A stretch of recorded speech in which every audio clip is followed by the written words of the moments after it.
Chapter 1421. As a loyal audience in the streaming room, the woman occasionally daydreamed about transmigration. If she was lucky enough to transmigrate, what would she do? Would she go with the flow and be a reserved and noble lady of an aristocratic family, enjoying the authentic ancient customs? Or would she rebel and release her nature to live a modern woman style in the strict ancient times? Or would she learn martial arts from literature and imitate the streamer to be a heroine who was not inferior to any man? Would she be full of vigor and vanish into thin air while talking and laughing? However, no matter how much she imagined and daydreamed, it could not offset the embarrassment and nervousness when she was in the arena. Even if the transmigration was only for 12 hours, she did not want to lose her reputation as a Mary Sue in front of 5 million people. Kojiao Xiaofan, don't panic, lucky queen. I believe you are the fattest. Shall we Chuangduan, hypnotize yourself that you are a streamer with an aura of 2.8 meters.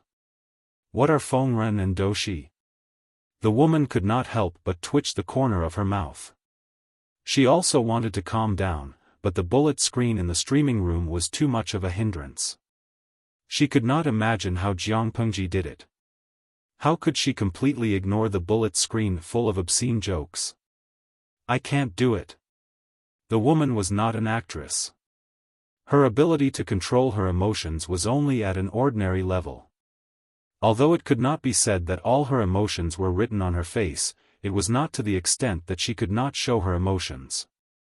She was not aware of it, but others saw the subtle expressions on her face. Sadness, surprise, fear, retreat. All kinds of emotions flashed through her face. Fengren was speechless. This was Doshi's wife? Doshi looked at his wife with surprise and worry, but there was no reprimand or displeasure. It could be seen that Doshi and his wife had a very good relationship. Master Feng, this is my wife. Doshi smiled and went forward to hold the woman's hand. She suddenly stiffened and her fingers seemed to shrink back. Doshi was puzzled, but he did not let her break away. Otherwise, it would be difficult to smooth things over in front of Fengren. My wife has admired your talent since she was still in her boudoir. Now that she heard that you are a guest in our house, I'm afraid she is overjoyed. Hearing that their idol of many years had come to visit in person, it was understandable that the fans would be too happy to do something unruly. Fengren said with a smile, I saw that your mansion is in good order just now. I guess it's because your wife runs the house well and takes care of things well. The woman bowed in a slightly stiff manner. Her cheeks were flushed as she said embarrassedly, I don't deserve your praise. Mister, you're too kind. From an outsider's point of view, her reaction coincided with what Doshi had just said. The awkward atmosphere was immediately alleviated. After sitting down, the woman's cheeks continued to redden, and she did not dare to raise her head to look at him for a long time. Zhang Jike's ping pong, I broke out in a cold sweat just now. After this stage, the next part should be easier, right? Tudu Feichio, your acting skills are not bad. Unbeknownst to him, the woman was already crying in her heart. She was really scared and worried. In a completely unfamiliar environment, facing a complete stranger, her heart was in her throat, but she could only brace herself and hold on. Doshi and Fengren noticed the woman's uneasiness and embarrassment. Fortunately, both of them were gentlemen, and their current focus had nothing to do with her, so they did not dwell on her. Doshi did not know Fengren's purpose this time, but the woman with the script knew. Fengren came to test Doshi's ability. If Doshi met the requirements, he would be promoted immediately. The woman tried her best to sit upright, and secretly sighed. The feeling of watching a live broadcast and being there was really different. She came just in time, and Fengren and Doshi had not even exchanged greetings. Doshi was secretly guessing Fengren's purpose this time. Could it be that Fengren's purpose this time was related to his own future? But, how could he be worthy of Fengren's personal visit? As far as he knew, there were a lot of talents in the Lanting general's camp. How could he be short of one person, let alone Feng Ren? While he was secretly wondering, Feng Ren, the old fox, had already begun to test him. Though she did not realize this, but the surrounding women were so excited that they clenched their hands on their knees, wrinkling the fabric of their clothes. The show was about to begin. "May I ask, sir, why are you here?" Though she secretly pondered, and he also had a faint expectation in his heart. He tentatively asked Feng Ren, "Yang Mountain is remote, if you want to do something, it might not be convenient." As Zhongguang said, "I do have some difficulties here." Feng Ren said with a smile, "Under the order of the Lanting General, I am supervising the construction of the branch of the Golden Scale Academy, and the location of the branch is near Yang Mountain. I'm ashamed to say that I don't know much about Yang Mountain. If I want to build a big building here, I need help from someone who knows everything. Before I left, I heard from Wuxia that there was a classmate who lived in Yang Mountain for generations, and he was familiar with construction. Maybe he could help. When I came here, I asked around, and then I shamelessly came to you." Though she was stunned for a moment. He did not expect that Feng Ren came to him because of Feng Ju's recommendation. He said humbly, "This is just a small matter. Sir, you can just send someone to inform me. Why do you need to come to my house in person?" Although it was a help, it was also an excellent opportunity for Doshi, and others could not ask for it. If it was done well, he might be able to build a relationship with the Feng family, and he would have more connections in the future. "It's not just for this," Feng Ren said with a smile. "Recently, I've been compiling books for children, and the content is related to the 100 schools of thought. The 100 schools of thought have a wide range of works, and even the Feng family has not collected many books. I heard from Wuxia that Zhongguang is a descendant of the School of Agriculture, so you must have a lot of agricultural books in your house. I shamelessly came to your house to ask for advice from Zhongguang. It would be great if I could borrow 1 or 2 books." After listening to Feng Ren's explanation, Doshi naturally did not doubt it anymore. Instead, he was a little fearful. For a famous scholar to ask for guidance from a nameless junior, the other party was giving him face. How could Doshi dare to casually agree? Feng Ren used this topic to test Doshi's depth.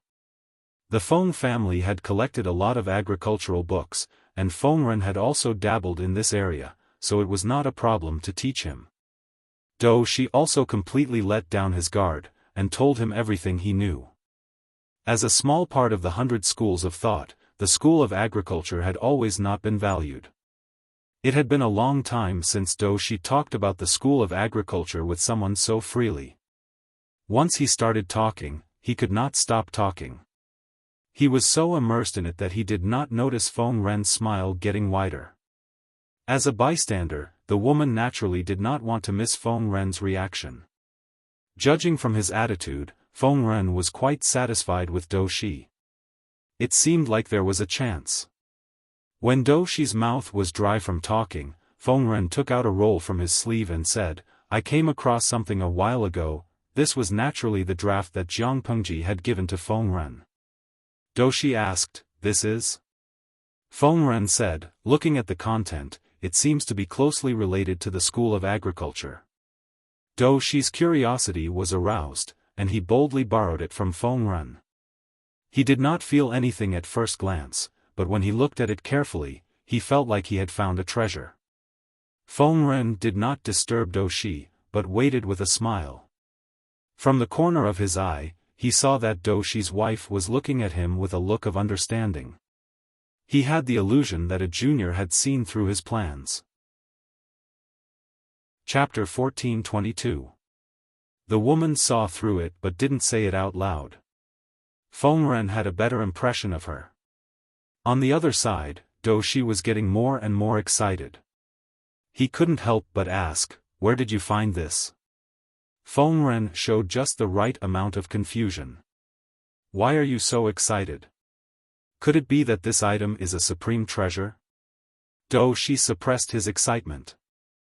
"I don't know if it's a treasure or not, but if it's used properly, it's worth tens of thousands of gold coins. Although the draft was written carelessly, Do Shi could see the value in it. Unlike the obscure and simple farming books, the content of the draft was concise and clear, almost like a vernacular. The content was also very interesting.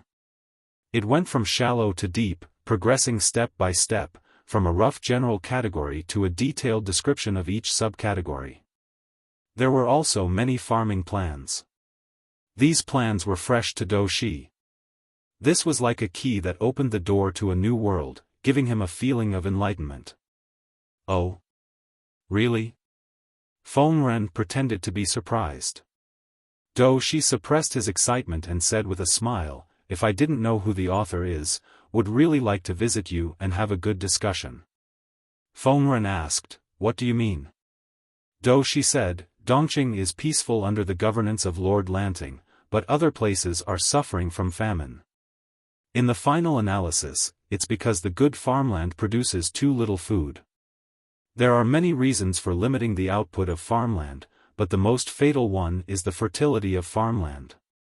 The fertility of farmland was a big problem that was difficult to solve.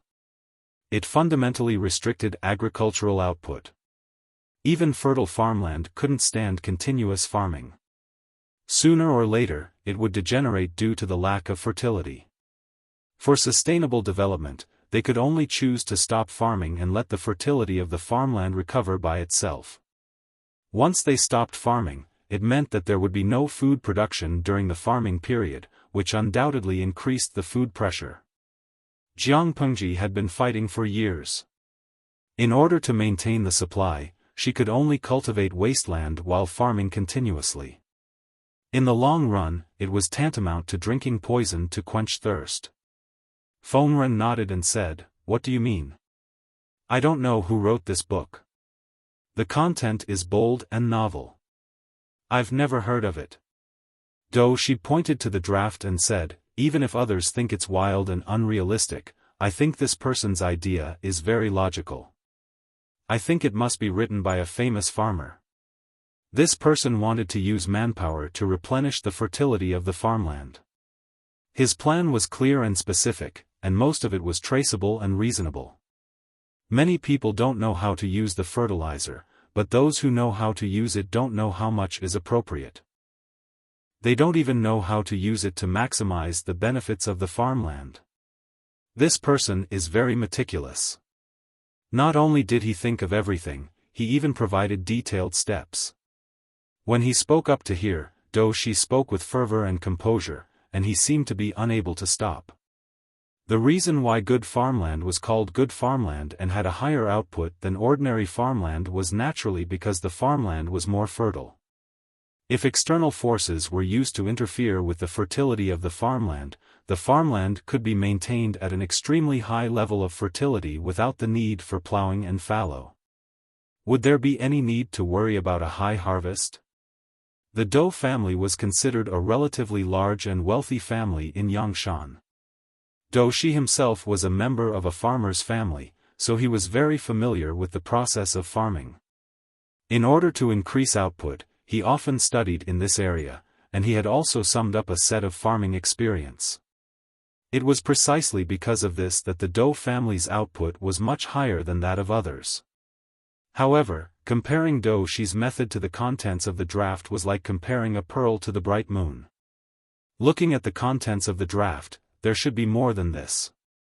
Do Shi sighed and said, "I don't know who it is, but if I'm lucky enough to meet him, I must talk to him through the night." As soon as he finished speaking, Feng Ren, Madame Do, and the 5 million salted fish all looked at him strangely. "Talk to him through the night? Ha, in your dreams." Tudu Feiqiu, Beauty Ci said that sleeping together and talking to him through the night are all benefits that belong to him. Although Feng Ren did not know the relationship between Jiang Pengji and Wei Ci, he knew that it was unlikely that a female noble would be too intimate with a subordinate of the opposite sex. Do Shi's theory was passable, but he did not know how it would turn out in practice. After all, there would always be people who said one thing and did another. Feng Ren tricked Do Shi into leaving with a few words. Seeing this, Madame Dou also wanted to follow. Dou Shi advised, "Madam, it's very windy outside, and you've just recovered from a cold. It's better for you to recuperate in the manner." The woman did not know how to respond before following him out. Feng Ren, who was at the side, helped her. Although it's important to recuperate, a proper relaxation can also help with recovery. Your wife's complexion is good, so she should be fine. Dou Shi said awkwardly, "My wife is a woman after all. If I go with you, I'm afraid I'll be a hindrance." Feng Ren smiled and said, "It's okay." Dou Shi did not know why he came, but this madam seemed to have seen through him and was watching the show from the side. One could imagine that she was also a clear-minded person. Hen Xingzao, "Oh my god, I don't know why, but when I see Big Boss Feng Ren smile, I feel creepy." "It's more than creepy," the woman muttered to herself. When she was in front of Feng Ren, she felt that this old fox was more uneasy than she had imagined. The three of them changed into clothes that were convenient for traveling. The woman also changed into a simpler outfit and wore wooden clogs. The woman was embarrassed to find that Feng Ren and Dou Shi did not make a sound when they walked, but she was the only one who made a clanking sound when she stepped on the wooden clogs. The woman was speechless. Hum hum hum, nh. Dou Shi also looked at his wife in surprise, and Feng Ren looked at her with a faint smile. She was so stressed. She felt that she could be exposed at any moment. "I was a little sick earlier. If I've been rude, please forgive me." The system did not prompt her, so she could only rack her brain to think of a way to deal with it. Fortunately, Feng Ren was not a calculative person, so he did not criticize her. The Dou family had a lot of farmland, and Dou Shi took care of a few acres himself. They were considered experimental fields. Because of proper care, the crops were growing well. Dou Shi was not only good at theory, but he was also very good at practice. He knew that the political views of the farmers were not in line with the mainstream, and he did not have any background, so officialdom was not suitable for him. Therefore, although he wanted to become an official, he also knew what he was doing. Most of his thoughts were on how to run the family business. As a rich family in Yangshan, running the farmland well was equivalent to running the family business well. Dou Shi combined theory with practice, and the harvest of the farmland was very good. Even if it was a disaster year, he could still make a small sum of money. If God was kind to him, he would make a lot of money this year. It was rare to see a landlord as pure and unpretentious as him in this world. You could not see what other landlords looked like, but he had a good reputation in Yangshan. Feng Ren had never worked in the field, but he still had a theory. The woman also had the help of the salted fish in the live broadcast room, and from time to time, she would say something amazing. Feng Ren praised, "Your wife is really not an ordinary woman. With such insight, no wonder you can be in harmony with Zhong Guang." The woman smiled shyly. Chapter 1423. Feng Ren and Dou Shi chatted happily as if they were old friends. The more Feng Ren knew about Dou Shi, the more satisfied he was. However, he was not in a hurry to reveal the purpose of the expedition. Instead, he secretly sounded Dou Shi out and wanted to know what Dou Shi thought of the Duke of Lanting. No matter how great Jiang Pengji was, there were still many conservative people who did not buy into her. Dou Shi did not look like a pedantic person, but it was hard to guarantee that he would not be conflicted because of Jiang Pengji's gender. There were precedents of people refusing to conquer because of their gender. I didn't expect Yang Mountain to be such a paradise. Feng Ren smiled as he took off his bamboo hat and put it in front of his chest. With one hand behind his back, he stood beside the field and looked into the distance. He said, "Lanting Duke plans to build a branch here so that the children can stay away from the mortal world and focus on their studies." Dou Shi smiled and said, "It's a blessing for the people of Yang Mountain that the Duke of Lanting has taken pity on Yang Mountain." Even though Dou Shi had lived in Yang Mountain for a long time and rarely went out, he had heard of the famous Golden Scale Academy. If the branch could be located in Yang Mountain, it would undoubtedly bring a large number of people to Yang Mountain, and the increase in population would naturally boost the local economy. Feng Ren said, "Oh. Zhong Guang has seen through everything. There would always be people who liked to argue. Many mediocre people felt that the establishment of a branch academy was a bad thing. They felt that it was a huge construction project that wasted manpower and money. Dou Shi was a commoner, but he could see through everything so clearly, which made Feng Ren like him even more. I'm just trying to show off in front of an expert." Dou Shi said humbly, "I don't deserve such praise." Dou Shi was a wealthy landowner in Yangshan, and he was also the son of a farmer. Naturally, his eyes were closer to the common people. Of course, he knew how good it was for Yangshan to build a branch. Even a pig could take off standing on a wind gap, not to mention a hurricane in the Golden Scale Institution. Humility is a virtue, but you can't undervalue yourself. Feng Ren said with a smile. When the matter of the school division was first announced, many people were not optimistic about it, and some even slandered it. There were many famous people among them. Thinking about it, it makes me laugh. These words were indirectly praising Dou Shi for being as knowledgeable as those famous scholars. Dou Shi didn't know whether to agree or not, so he could only change the topic. Lord Lanting has the ability to rule the heavens and the earth. It's not easy for ordinary people to see through his thoughts. It wasn't that Dou Shi was talented, nor was it that the famous scholars who had misjudged him were useless. It was clear that the person in question was too scheming and too capable. The smile on Feng Ren's lips grew wider. Logically speaking, he, who was born in the Confucian school, was unlikely to like Dou Shi, who was born in the peasant school. After all, the knowledge and political ideas of the two families were in conflict. However, this did not prevent Feng Ren from appreciating Dou Shi. There weren't many interesting young people like him anymore. From what you've said, Zhong Guang seems to hold the Duke of Lanting in high regard. Feng Ren asked with a smile, "What do you think of her?" Dou Shi shook his head and said, "A dignified marquis and a wise ruler. How can a commoner judge him?" In a few words, Feng Ren had already gotten what he wanted from Dou Shi. Dou Shi held Jiang Pengji in high esteem. If she wanted to subdue him, he would most likely not refuse. With this understanding, Feng Ren felt that he had completed most of his task. His mood was also cleared up. Madame Dou, who was following behind them, looked at Dou Shi's back and secretly gave him 2 thumbs up. This young man has a bright future. Xiao Muji, to show his loyalty in front of 5 million salted fish, this Dou Shi has a bright future. When Miao Tsang sure, isn't the point of showing his loyalty to the streamer without knowing it?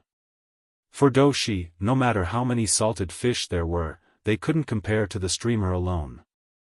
After all, Jiang Pengji was Dou Shi's future superior. The 3 of them left Dou Shi's experimental field and saw a group of servants from rich families waiting at the foot of the mountain. Dou Shi saw the emblem of the Feng family on the carriage and said sensibly, "Sir, you're busy. I won't bother you anymore." Feng Ren smiled and nodded. They agreed to meet next time. Madame Dou watched Feng Ren get into the carriage and put down the curtain. She was stunned for a long time. "Wait. Big boss Feng Ren, have you forgotten something? Where's the document that the streamer wrote to Dou Shi?" Although she didn't scream, her emotions were still revealed. Dou Shi saw all the changes in her expression. "Madam, what's wrong? It was hot outside." Dou Shi held an umbrella for her. The woman came back to her senses and said embarrassedly, "I'm a little reluctant. It's rare to meet a famous scholar. Since Feng Ren was the idol that this body worshipped, it shouldn't be a problem to answer like this, right? Maybe there'll be a chance in the future." Dou Shi smiled and said, "Madam caught a cold and was very sick. You almost scared me. Now that you've recovered, I should prepare something to go to Qingxue Temple to fulfill my vow." Why don't you go back and rest first? Don't tire yourself out. Qingxue Temple? Since it's to fulfill my vow, I should be there too. Only then will I show my sincerity. The time-traveling experience only lasted for 12 hours. She wanted to see more of the real ancient times. Why would she want to waste time in the mansion? Chapter 1424.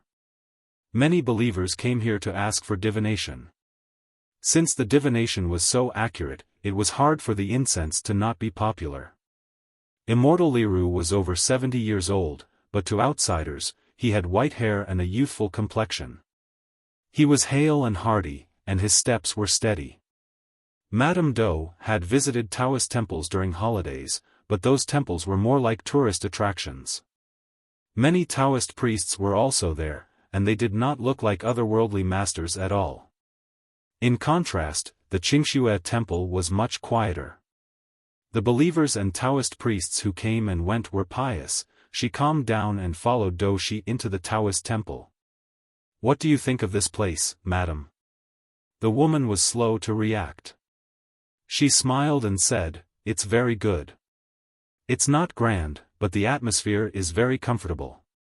After that, she looked around curiously, as if everything was new to her. Dou Shi was speechless.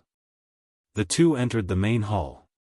The temple master, Immortal Liru, was also there. He was explaining the divination of a believer in a low voice. When Immortal Liru was done, Dou Shi stepped forward. After greeting each other, Dou Shi explained the purpose of his visit and asked about the requirements for the vow. Immortal Liru glanced at Madame Dou.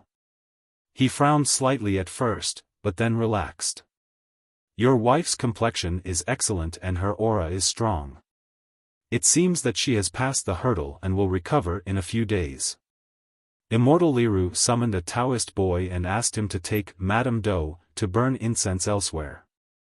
The latter could not have asked for more and walked briskly. Hearing the sound of Immortal falling on the ground gradually fade away, Dou Shi's face suddenly darkened. Immortal Liru said, according to the divination, your wife won't survive the cold. Now that the heavens have blessed her, she should be fine. Immortal, this one, is definitely not the real Zhuojing. He's not some mountain spirit or wild monster. Dou Shi said, my wife was born in a poor and illiterate family. But this one is different. His words and actions are very different from my wife's. Immortal, do you have a way to get rid of this demon? Dou Shi did not care about the mountain spirit or wild monster. He just wanted his wife back.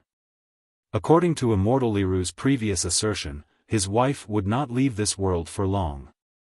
But he could not tolerate a stranger occupying her body. Don't worry, Layman Dou. Immortal Liru comforted Dou Shi. This is your wife's fortune. It's not a bad thing. Dou Shi was surprised. What do you mean?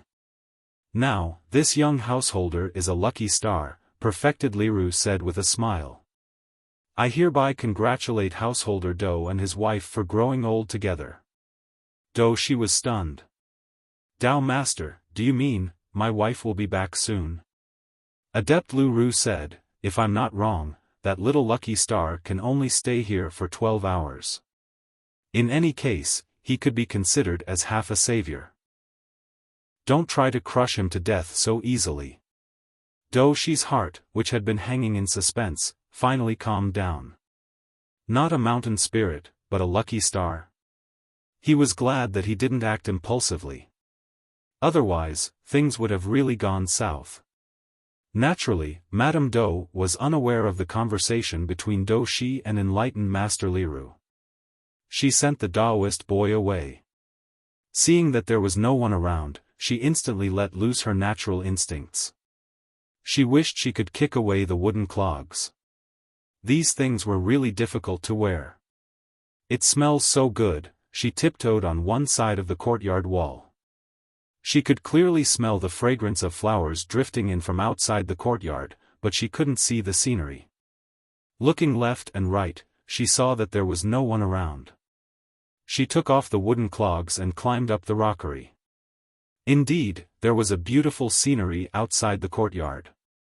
These Taoist priests really know how to enjoy life. It's such a blessing to live here in retirement. It would be even better if I had a cell phone and Wi-Fi. As someone who couldn't live without a cell phone 24/7, if not for the novelty of transmigration, she really couldn't stand the time without one. In the distance, though she was speechless. She really had the temperament of a child. He waited for a while for the other party to climb down to her heart's content before calling out to her. Madame Dou didn't know what to do, but when she heard Doshi say that the matter was settled and they could go home, she believed him.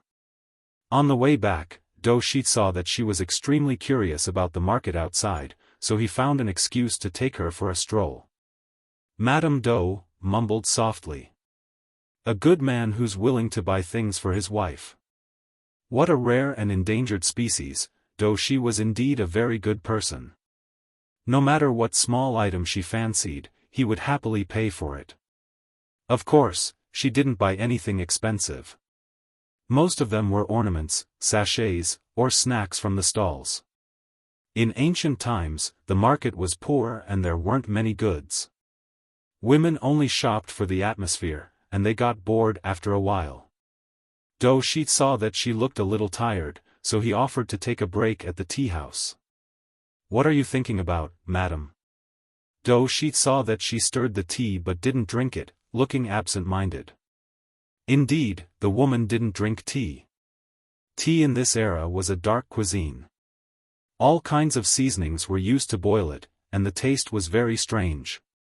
I'm thinking about Feng Ren's declaration of war. Her mouth moved faster than her brain. When she realized what she had said, she hurriedly tried to salvage the situation.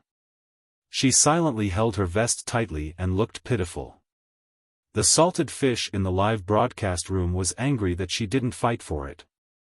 It wasn't easy for her to survive until now, but this lucky emperor actually blew up her own vest. Though she ignored the way the woman addressed Feng Ren, and his sharp ears heard the word declaration of war. His heart skipped a beat. He suddenly understood something and almost dropped the teacup. I didn't say anything just now, though she looked at her. Although it was a familiar face, her expression was unusually unfamiliar. This person was more lively than his own daughter. Looking at her, little Lucky Star was really young. What did Madame say just now? Doshi looked puzzled, as if he really didn't hear anything he shouldn't have. The woman coughed softly. I didn't say anything just now. Doshi accompanied her as they strolled to many places outside. The sun gradually darkened the horizon. After returning to the residence, Doshi asked the kitchen to prepare a rather sumptuous meal.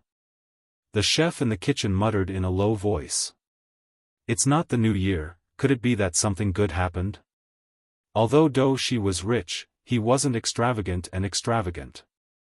As a son of a peasant family, his style was still very simple.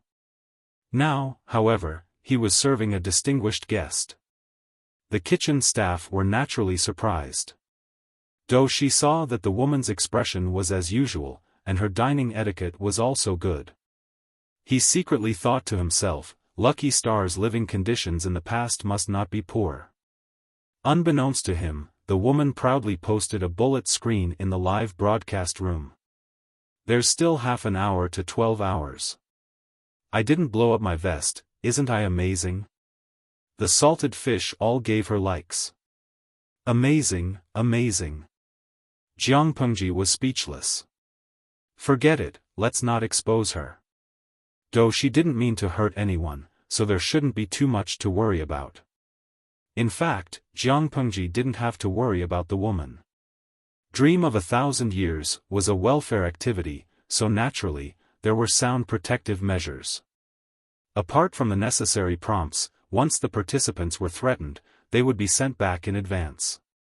If the experiencer did anything that would destroy the bad guy, the experience would also be forcibly ended. Not everyone who participated in the activity was so unlucky to meet Feng Ren and Doshi, two shrewd people, right off the bat.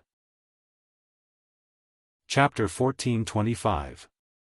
After dinner, the woman found that the dream of 1,000 years activity had entered its last 20 minutes. She felt relieved and a little regretful at the same time. Her goal was to touch the streamer's hand. She didn't expect to be placed in Yangshan in Shangyang County, which was several days away from Xiangyang County in Fengyi County. Thinking of this, her loyal expression showed some regret. Though she saw it.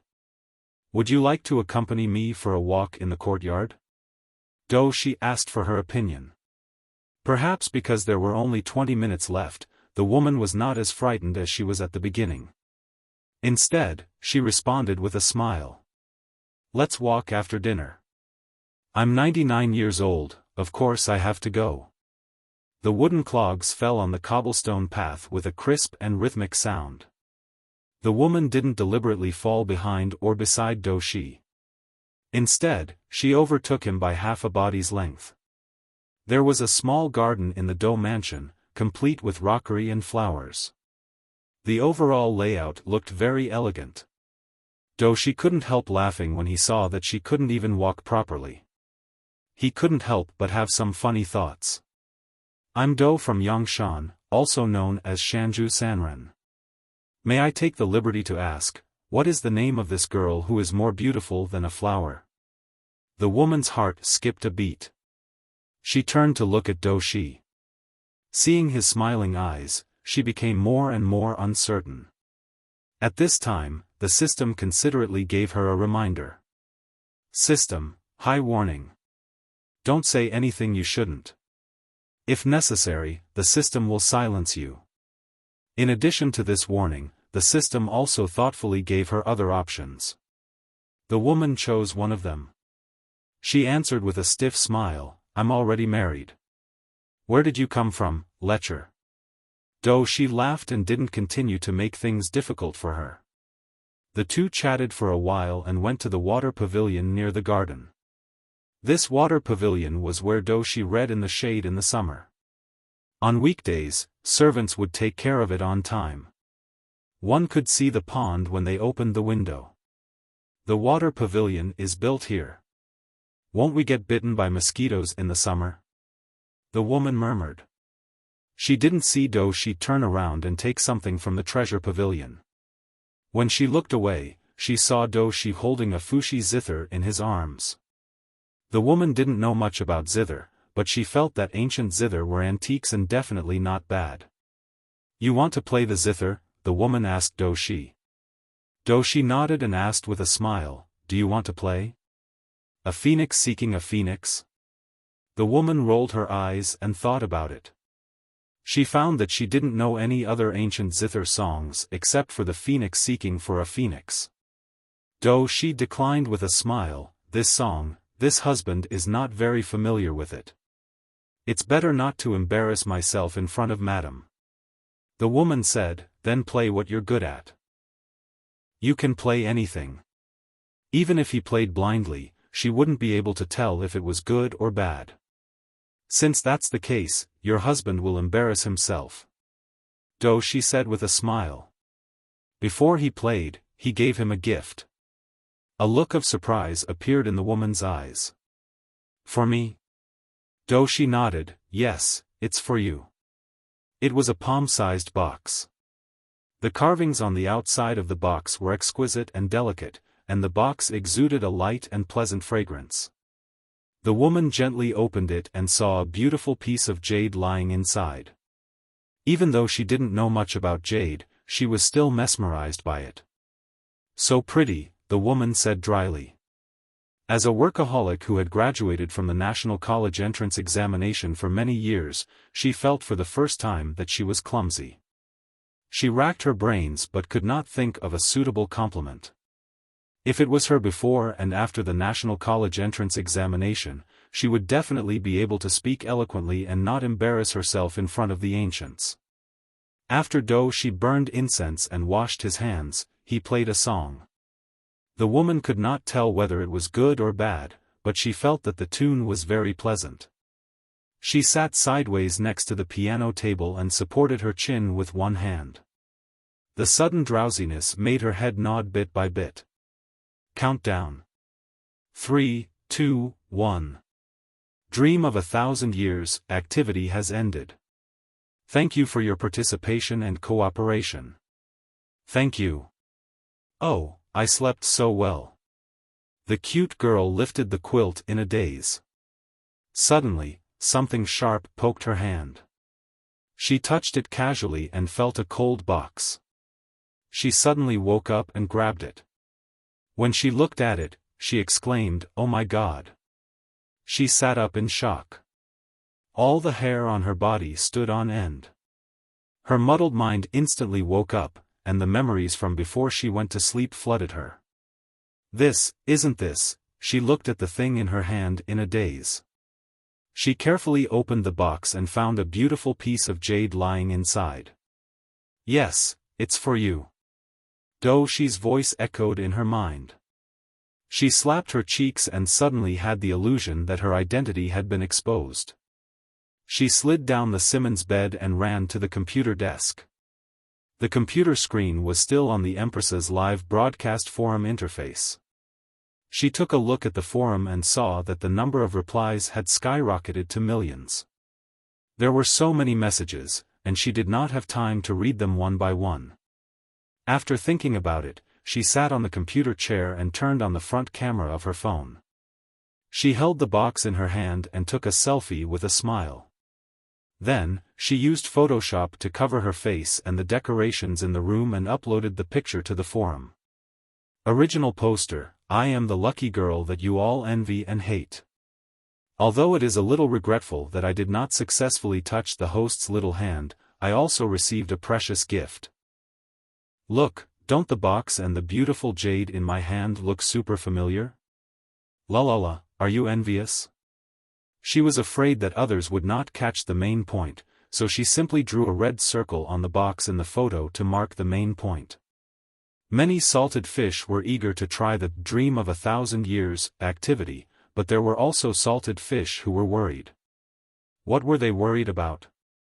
They were worried that the so-called transmigration was a lie and that they might not be able to return after transmigrating. What was the difference between this and murder? The original poster's post had not been updated, and many onlookers expressed their deep concern. 12 hours had passed, and they actually saw the original poster's reply on the post. Their first reaction was, "Very good, the original poster is still alive, and the transmigration activity should be real." Their second reaction was, F***CK. Envy, jealousy, and hate. They wished they could raise a torch and roast this fresh and juicy lucky girl. The news of the lucky girl's successful return successfully rushed to the top of Weibo, suppressing countless celebrities in the entertainment industry. Apart from the onlookers who admired the lucky girl's luck, the rest of the onlookers raised the torch of jealousy and burned it. At the same time, Doushi's wife gradually woke up and revealed an expression that Doushi was familiar with. Zongguang. Doushi's wife pinched her eyebrows and felt a little better. "Madam, how do you feel?" Doushi revealed a look of joy and excitedly grabbed the other party's hand. Only then did he realize that the gift he gave to little lucky girl had disappeared. He did not think too much about it and hurriedly called for a doctor to take his wife's pulse. The doctor was also surprised. A while ago, he was certain that she would not live for more than half a month, but now her pulse was strong and healthy, not at all like a dying patient. Doushi's wife told Doushi in private, "I had a dream not long ago." What dream? Chapter 1426. The ancients were still in awe of gods and ghosts, and Doushi was no exception. Hearing his wife talk about this dream, he was even more convinced. He couldn't help but rejoice. "Madam has the help of a lucky star." Doushi told his wife about what happened during the day. Madame Doushi was pleasantly surprised. "In that case, we should set up a longevity tablet for this benefactor and worship him every day." Doushi nodded. There was something he didn't say. He felt that he was about to get lucky. Although Little Lucky Star did not say everything, but according to the information he inadvertently revealed, Feng Ren's sudden visit was definitely not what he had said. Perhaps the Duke of Lanting really wanted to recruit and promote him. If that was the case, he would really be able to fulfill his ambitions and bring honor to his ancestors. After waiting anxiously for a few days, Feng Ren went to the mansion again. After the small talk, Feng Ren really asked him if he wanted to become an official. Do Shi's heart raced, and he barely held back his excitement. He spoke of his ambition in a reserved manner, indirectly responding to his plan to become an official. Feng Ren smiled and stroked his beard. Duke Lanting has long admired Zhong Guang's talent and wants to recruit him. Are you willing to work for him? Do Shi stood up and bowed. He said resolutely, I am willing to serve you faithfully. When he received Jiang Pengji's personal letter of conquest, his fingertips were still trembling. What did it mean to have joy after extreme misfortune? This was it. Previously, Do Shi was still worried about his wife's illness. Now that his wife had recovered from her illness and had a bright future, it was simply too wonderful. While Do Shi was packing his luggage and preparing to head to Xiangyang district to take up his post, Jiang Pengji's plans for the public toilet and breeding farm were also put on the agenda. She took into account the economic and road conditions of various places and circled 10 places to set up breeding farms. In comparison, the cost of inspecting public toilets was much lower, and the number was much larger. Jiang Pengji planned to build a public toilet in a crowded area. Not only did she have to choose the location, but she also had to pay attention to the shape of the toilet that blended in with the surrounding environment so that it wouldn't look too out of place. Of course, considering the current trend, Jiang Pengji was even stricter with the women's toilets. Not only did she have to ensure privacy when she went to the toilet, but she also had to prevent hooligans from intentionally offending her. Therefore, it was necessary to arrange for people to guard the women's toilets. Naturally, the maintenance of the public toilets also required people. This way, he could increase the number of jobs. Although this job was dirty, smelly, and tiring, it could earn enough money to support a family. Naturally, there was no need to worry that no one would want to do it. Jiang Pengji bit her pen and tried to point out the areas that needed attention in the old public toilet. To think that I, the commander of the Federation Army, have to worry about the problem of public toilets. When I was in the Federation, it was none of my business even if the public toilets of the department were blocked. I'm really regressing. Jiang Pengji held the pen in her mouth and grumbled. She hadn't been able to sleep well for the past few days because of the issue with the toilet and the farm. You manage the weather, the earth, and the people's daily needs. How is she a farm owner? She's clearly a full-time nanny. Jiang Pengji lay on the mat beside the table like a piece of streaky pork on a chopping board. She put her hands behind her head and opened the bamboo scroll on her face to block the sunlight. She propped one foot up and placed the other on the table. Her bare feet dangled in the air. The moment Qiguan Rang entered, he saw his lord's demeanor as if it had been eaten by a dog. His eyebrows twitched, but he didn't say anything in the end. Not to mention women, even men rarely disregarded etiquette like this. Greetings, my lord. Qiguan Rang bowed. Jiang Pengji blew at the bamboo scroll and realized that it wouldn't budge. She then lifted her hand and removed it. Wenjing? What's the matter? Jiang Pengji yawned and sat up lazily. She still looked weak and lethargic. Has my lord been very sleepy lately? Qiguan Rang asked tentatively. He didn't have a chance to feel Jiang Pengji's pulse, so he could only beat around the bush.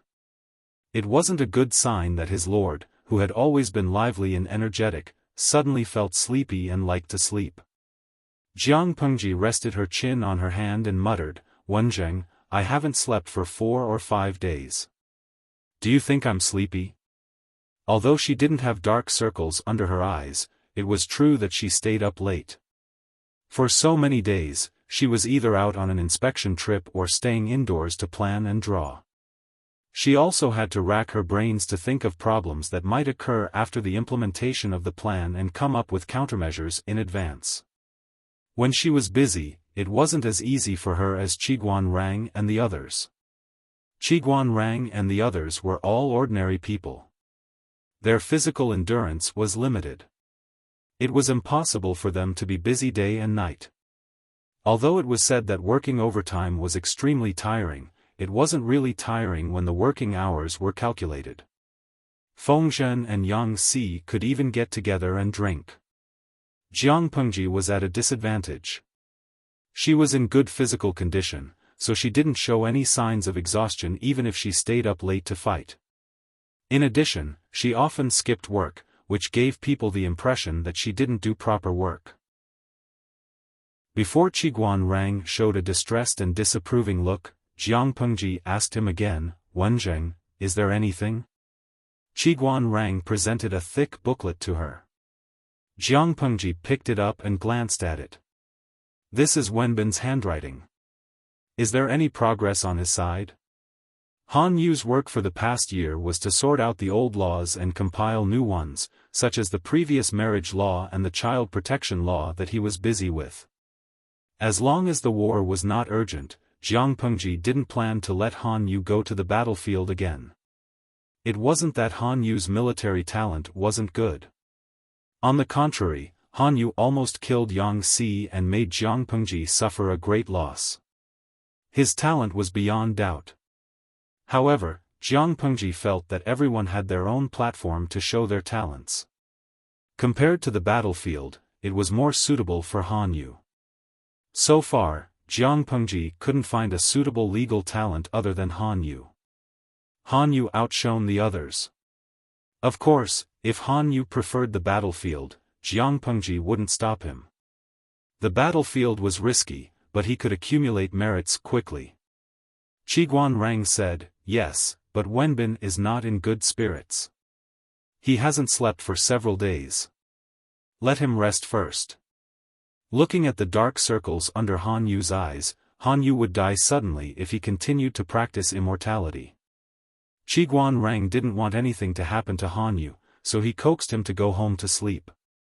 Since Jiang Pengji and Qiguan Rang had a showdown, Qiguan Rang had placed Han Yu and Wei Ci at the top of his heart. They were both his precious eggs. For the sake of his precious egg, he was willing to personally run an errand. Jiang Pengji carefully looked at the first-generation manuscript that Qiguan Rang handed to her. Her brows loosened and furrowed from time to time. She looked serious. "My lord, how is it?" Jiang Pengji said, "There are still some shortcomings. Many parts are a bit cumbersome. Laws are different from other things. The parts that should be simplified, and the parts that should be detailed. There is no room for lawbreakers to take advantage of. However, according to the standards of the first-generation manuscript, Wenbin didn't disappoint me. Wenzheng, go back and tell him to stay at home and recuperate. He will come back to see me in 3 to 5 days." Qiguan Rang said, "Yes." After Qiguan Rang left, Jiang Pengji went to the bookshelf and took out a brand new book. She called the maid to grind the ink. Jiang Pengji made a copy of Han Yu's manuscript. She planned to proofread, correct, and supplement the parts with the audience in the streaming room. "He will die suddenly sooner or later. I've never been so hard-working in my previous life, keep working. I'll be a slave for the rest of my life." Chapter 1427. Did you see that? This is called squandering money like water.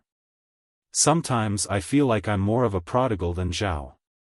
Jiang Pengji looked at the budget book presented by Su Ku. She was shocked and self-deprecating at the same time. The farm could at least achieve a balance of income and expenditure, but it was impossible for the public toilets. Not only was there no room for profit, but a large amount of money had to be spent on maintenance and renovation. The only benefit was probably an increase in employment and a stable supply of raw materials for fertilizer.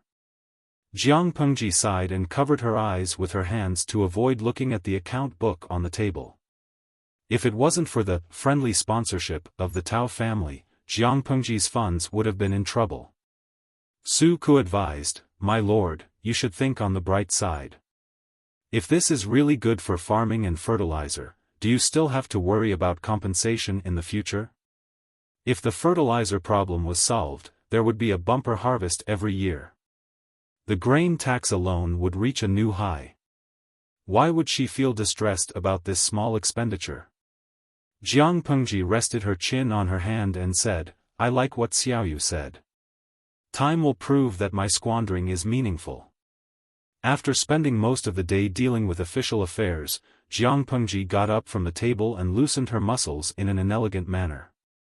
Perhaps it was because she hadn't been completely active for a long time, she was always lazy. She would go to the drill ground to find Fu Wang and the others to practice some skills.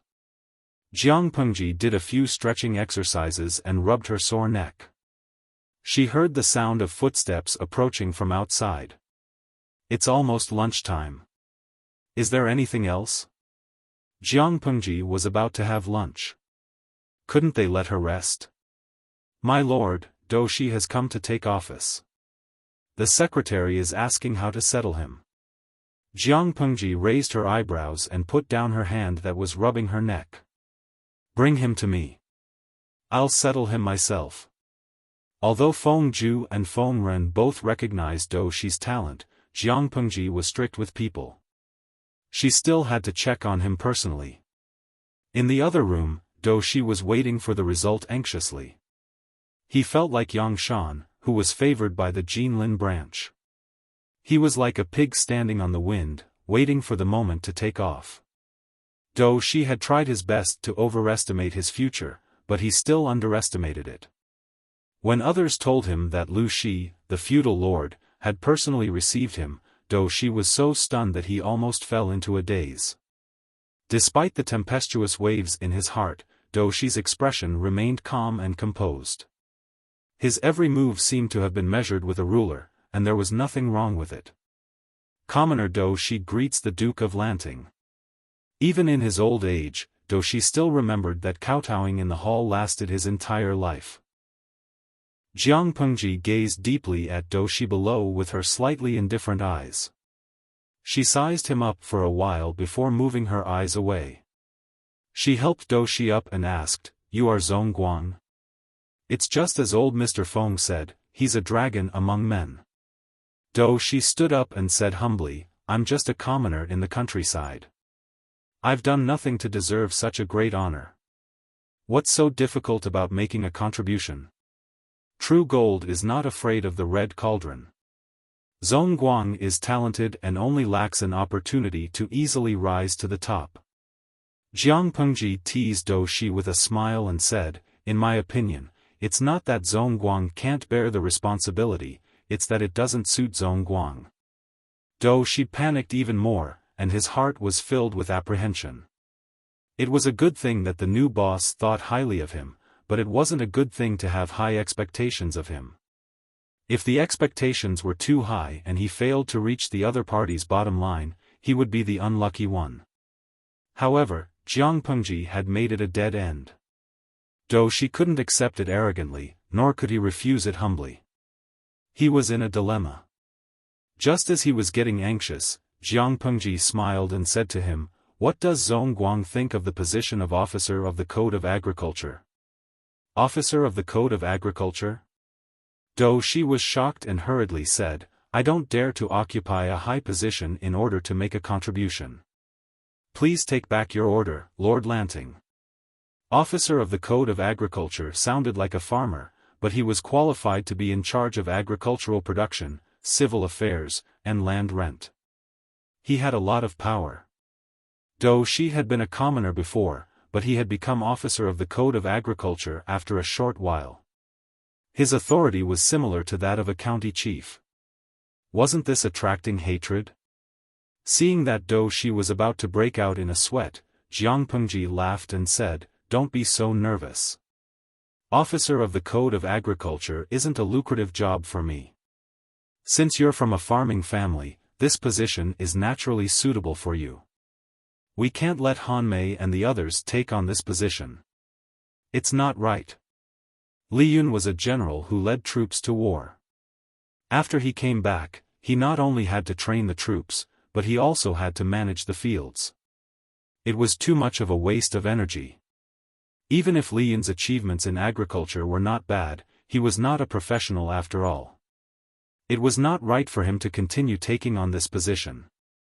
Though she stubbornly said, "I'm not worthy of this position.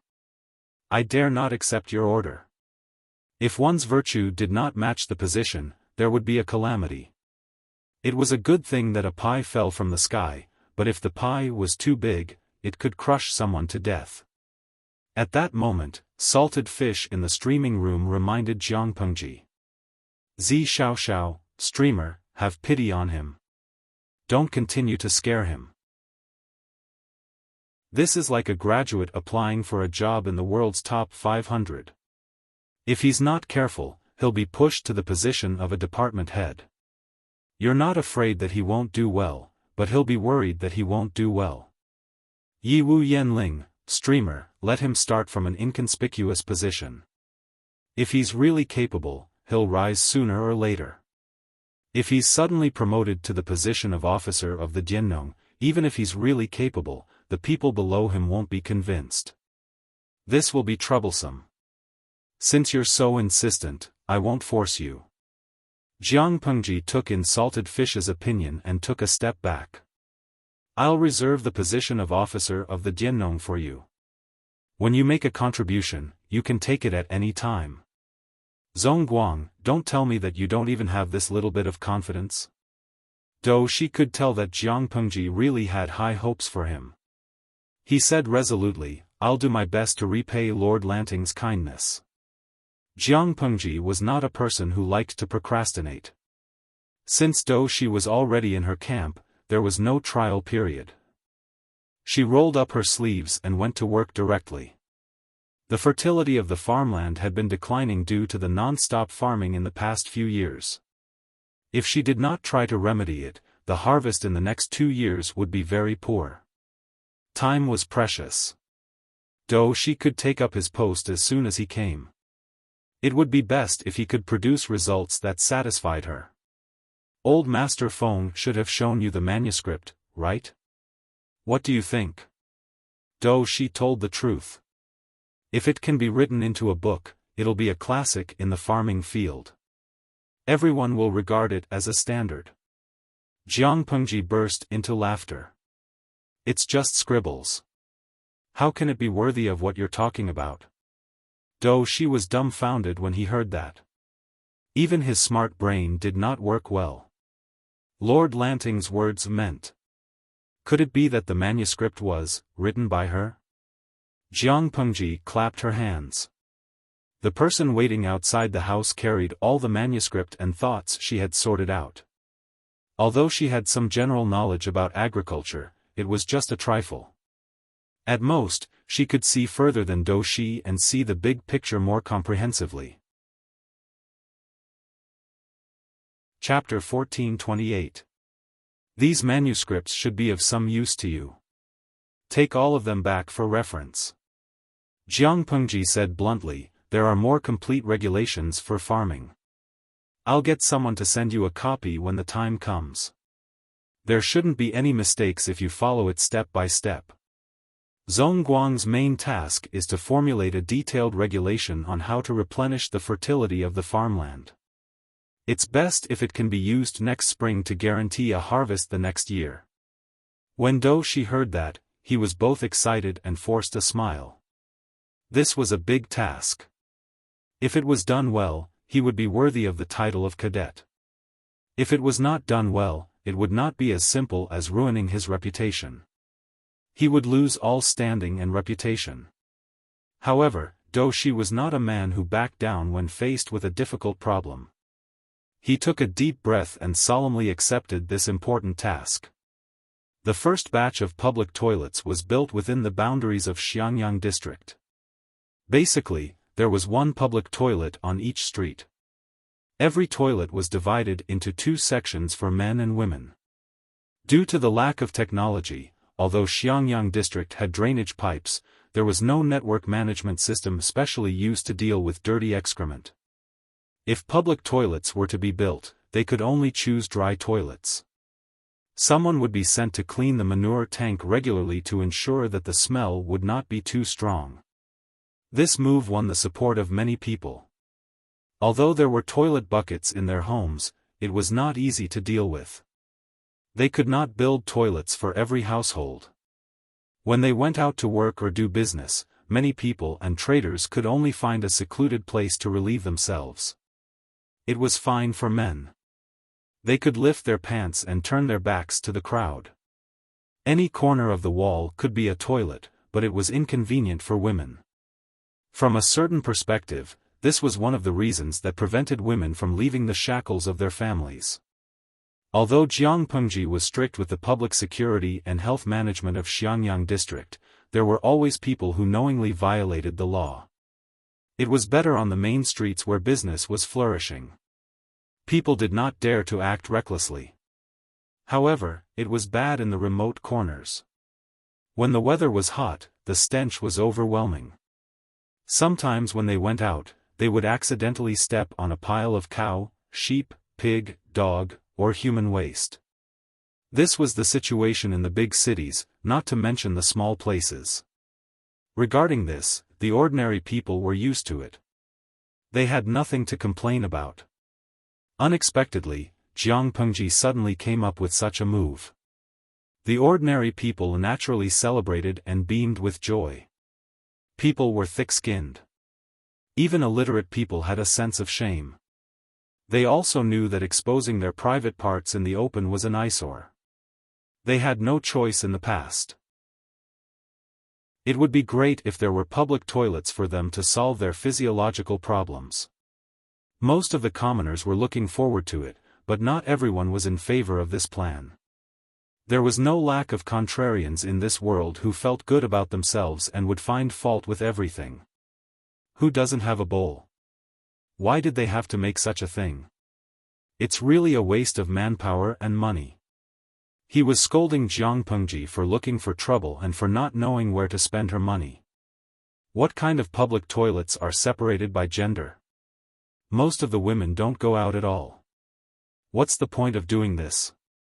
Although the public toilet isn't an open field, it's not a house either. How can a woman take off her clothes as she pleases? If she's not careful, someone might see it. This was because the existence of women's toilets was meaningless. Some people were worried that women would be taken advantage of in public toilets. If a woman was offended in a public toilet, who would she look to for justice? When Jiang Pengji said that the female toilet would be strictly guarded to ensure the safety of the women, the group of people had something to say. It took so much manpower to manage and maintain a public building that was not profitable at all. It was really a waste of manpower and money. Jiang Pengji was speechless. The contrarians really couldn't be provoked. No matter what she did, they could find fault with it. No matter how the group of ancient, keyboard warriors, pointed at the country and spoke with vigor, Jiang Pengji still had to do what she had to do. She had a lot of things on her hands. Not only did she have to follow Han Yu to revise the child protection law several times, but she also had to make the law conform to morality and adapt to the current trend. She also had to guide Do Shi from the side. The group of people traveled from south to north. Once she was busy, she forgot everything.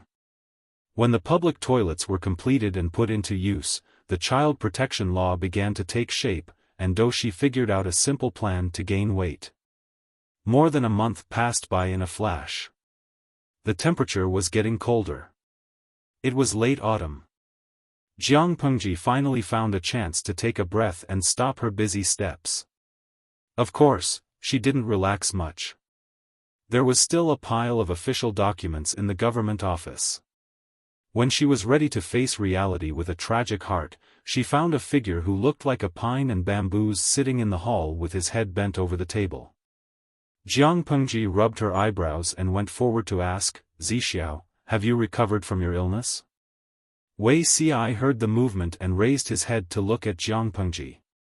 His slightly pale lips curled into a warm smile. He stood up and bowed. "Greetings, my lord. Xiai has recovered greatly." Jiang Pengji squeezed his hand. The temperature of his hand was much lower than normal. "You call this recovering greatly?" "It wasn't easy for me to grow that little bit of fat in the past. It's all gone after not seeing you for a while. Although government affairs are busy, we still have enough manpower. Why did a sick person like you jump out to join in the fun?" She sighed. "If you really want to recuperate, you should be rounder, right?" Jiang Pengji preferred slightly chubby men. It felt good to hold and touch them. However, Wei Xiai belonged to the typical type of person who couldn't gain weight no matter how much she raised him. Wei Xiai said, "To be able to do something within my ability for my lord, for me, this is more nourishing than any nourishing medicine." Things happened one after another outside. He saw it and felt anxious. How could he sit still? When the injuries on his body were almost healed, Wei Xiai immediately returned to his post. He was a model worker. Jiang Pengji sat by the table and played with his big sleeve with one hand. "So, Zixiao, are you sure that you've recovered?" Wei Xi's gaze was somewhat puzzled, but he still nodded honestly. "Zixiao, do you still remember that I said that I would give you a gift when you've recovered?" The corners of Jiang Pengji's lips curled into a malicious smile. Wei Xi's heart was pounding. He had an ominous premonition. "I'm indeed almost recovered." Wei Xiai could only think about it again and again. "My lord loves me so much. My family doesn't lack anything." Jiang Pengji used her index finger to touch his lips. She smiled and said, "Wrong, wrong.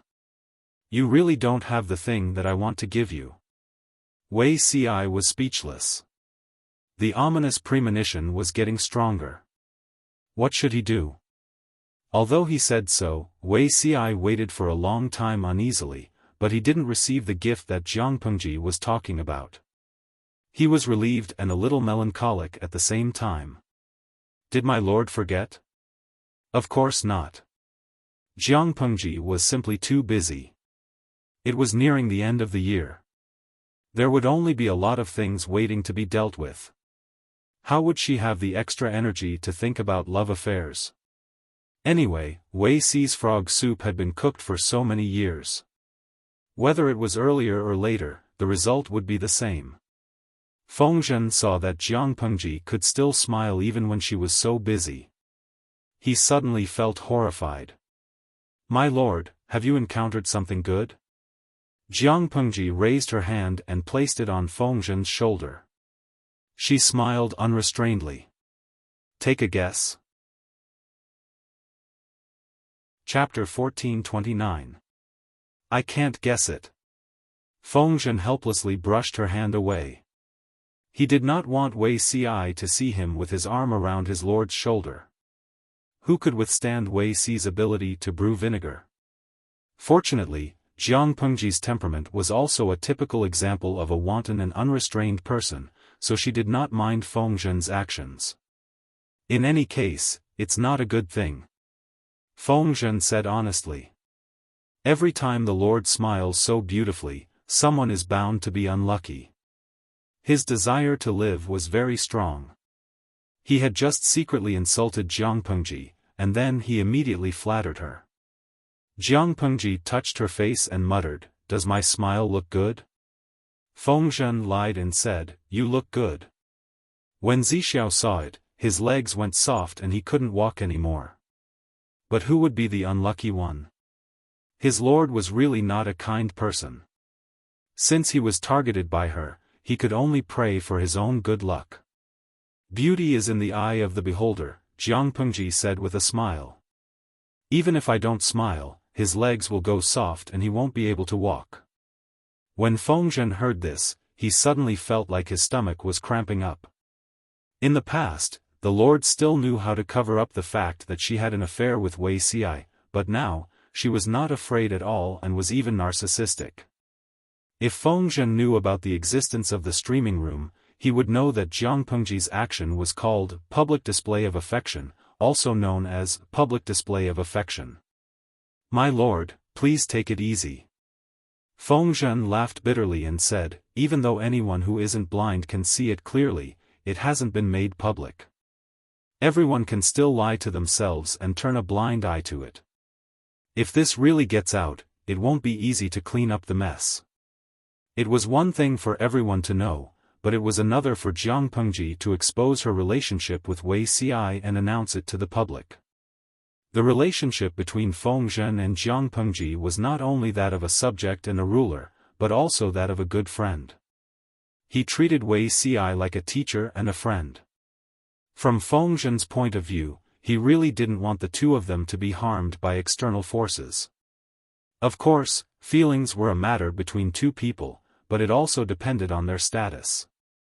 Jiang Pengji and Wei Xi's identity and status meant that she could not openly push Wei Xi to the surface. This wasn't love, it was harm, and it was the embodiment of immaturity. Feng Zhen and the others were also very clear about their bottom line. They didn't care how they interacted in private, but on the surface, their relationship could only be that of a ruler and a subject. As a feudal lord, Jiang Pengji had a naturally powerful position. Nothing would happen to her. The one who would be hurt in the end would only be Wei Xi. I didn't make a big deal out of it, did I? Jiang Pengji said with a smile, I know what to do. Feng Zhen muttered, that's hard to say. After all, feelings between a man and a woman can get to their heads. Otherwise, why would it be said that the land of tenderness was the grave of a hero? No matter how brave his lord was, didn't he still succumb to the beauty Wei Xi in the end? Jiang Pengji couldn't help but roll her eyes. She said sarcastically, we've known each other for so many years. When have you ever seen me do something irrational?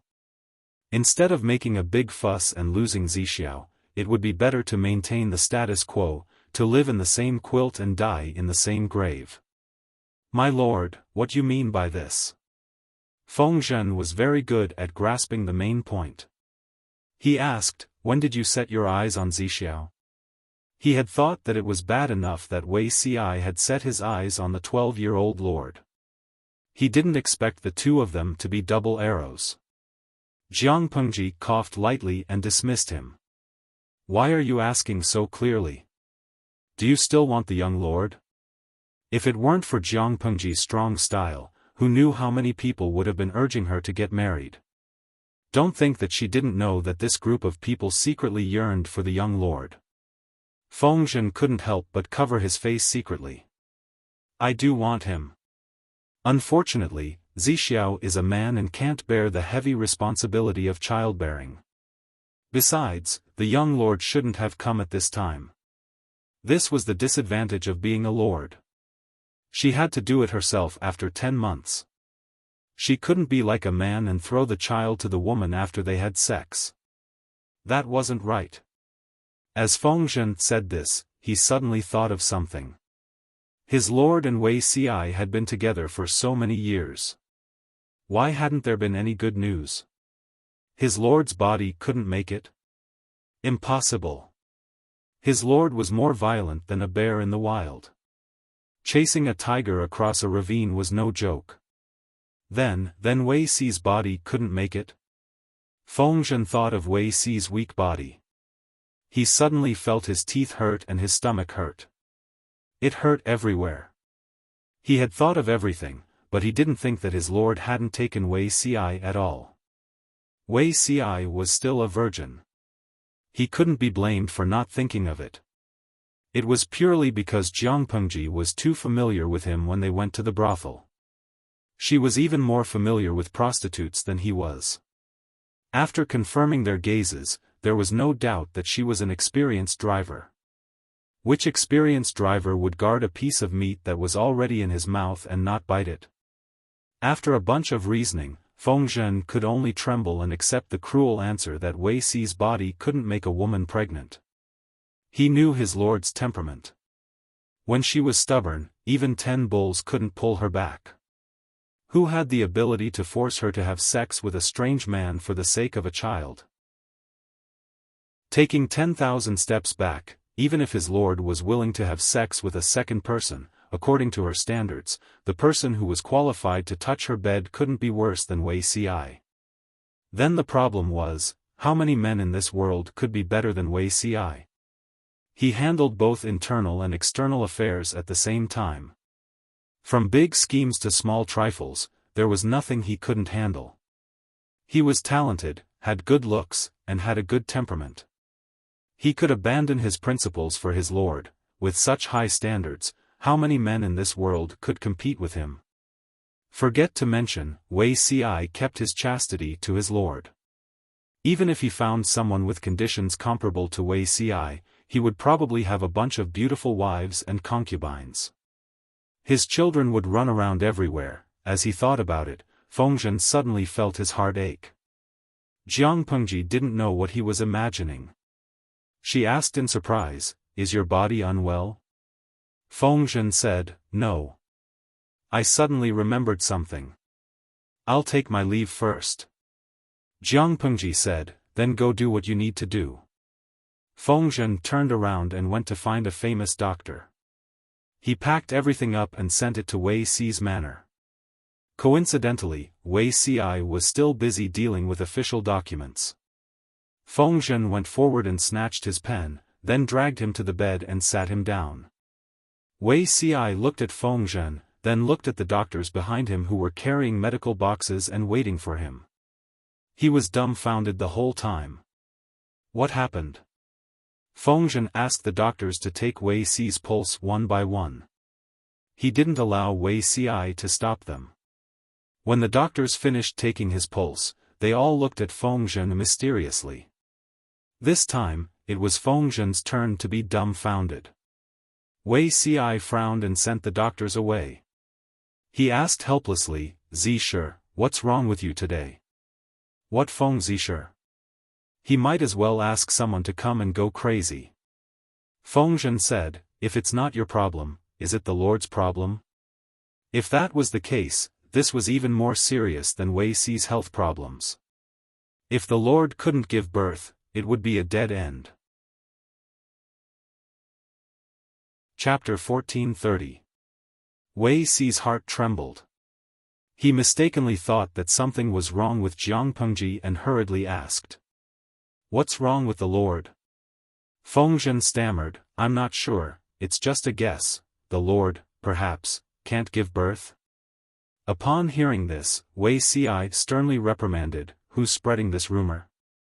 The Lord's body is fine. Her Majesty couldn't give birth, so how did the 2 children in her previous life come about? Did they pop out of a rock?" Fengzhen lowered his voice and said, "It's not your problem. It's not the Lord's problem." "Then why haven't we seen any traces of the young Lord after so many years? Even if they spent more time apart than together, the 2 of them had been adulterous for so many years, shouldn't they have gotten together at least once? The Lord is still pure." Upon hearing this, Wuxia's ears reddened. "Where did you hear these rumors?" Fengzhen was shocked. He was really shocked this time. "You coveted the Lord when she was 12 years old. Now she's almost 22 years old, yet you 2 are still pure?" Fengzhen thought that he had heard wrongly. This was even more ridiculous than a sow climbing a tree or a sago blossoming. Jiang Pengji went to the brothel to drink wine with prostitutes. She was familiar with hugging people left and right, and words of love came out of her mouth. She had the skill that even the experienced prostitutes could not withstand, but she was actually a virgin? Wuxia was embarrassed and annoyed. "You're really indecent. Who said that a man and a woman had to roll in bed when they were in love?" What kind of rubbish was Fengzhen's brain filled with? Faced with Wuxia's criticism, Fengzhen could only chuckle. "You're really a virgin, you don't know the beauty of the relationship between a man and a woman." Wuxia's ears reddened even more, almost as if they were shoulder to shoulder with the setting sun. Fengzhen said meaningfully, "Zixiao, you're older than the Lord by 6 years. In 2 years, you'll be of age. He had always thought that men over the age of 20 were no longer virgins. He didn't expect Wei Ci to break his bottom line again and again. Wei Ci wasn't in a good mood. He didn't need Feng Zhen's reminder. He said, "There's no rush to wait a few more years. The Lord's focus now should be on conquering the world, not on relationships. No matter what, we should wait until we have more than half of Zhongzhou in our hands before considering this matter." If he remembered correctly, the first time His Majesty became pregnant was not long after the two of them had their first time. Wei Ci could not possibly take the risk of one night of pleasure and impregnate the other party, which would hinder his hegemony over the world. It was better to cultivate his moral character. To Wei Ci, physical compatibility was indeed wonderful, but it was definitely not as good as spiritual understanding and support. He was reborn to help her ascend the throne, not to drag her down.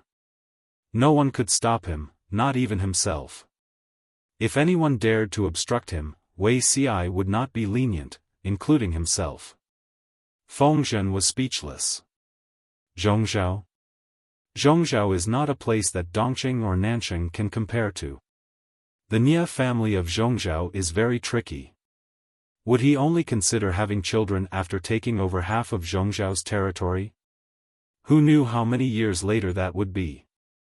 Wei Ci was old and weak, how could he still move? It's true that the Nie family's momentum is swift and violent.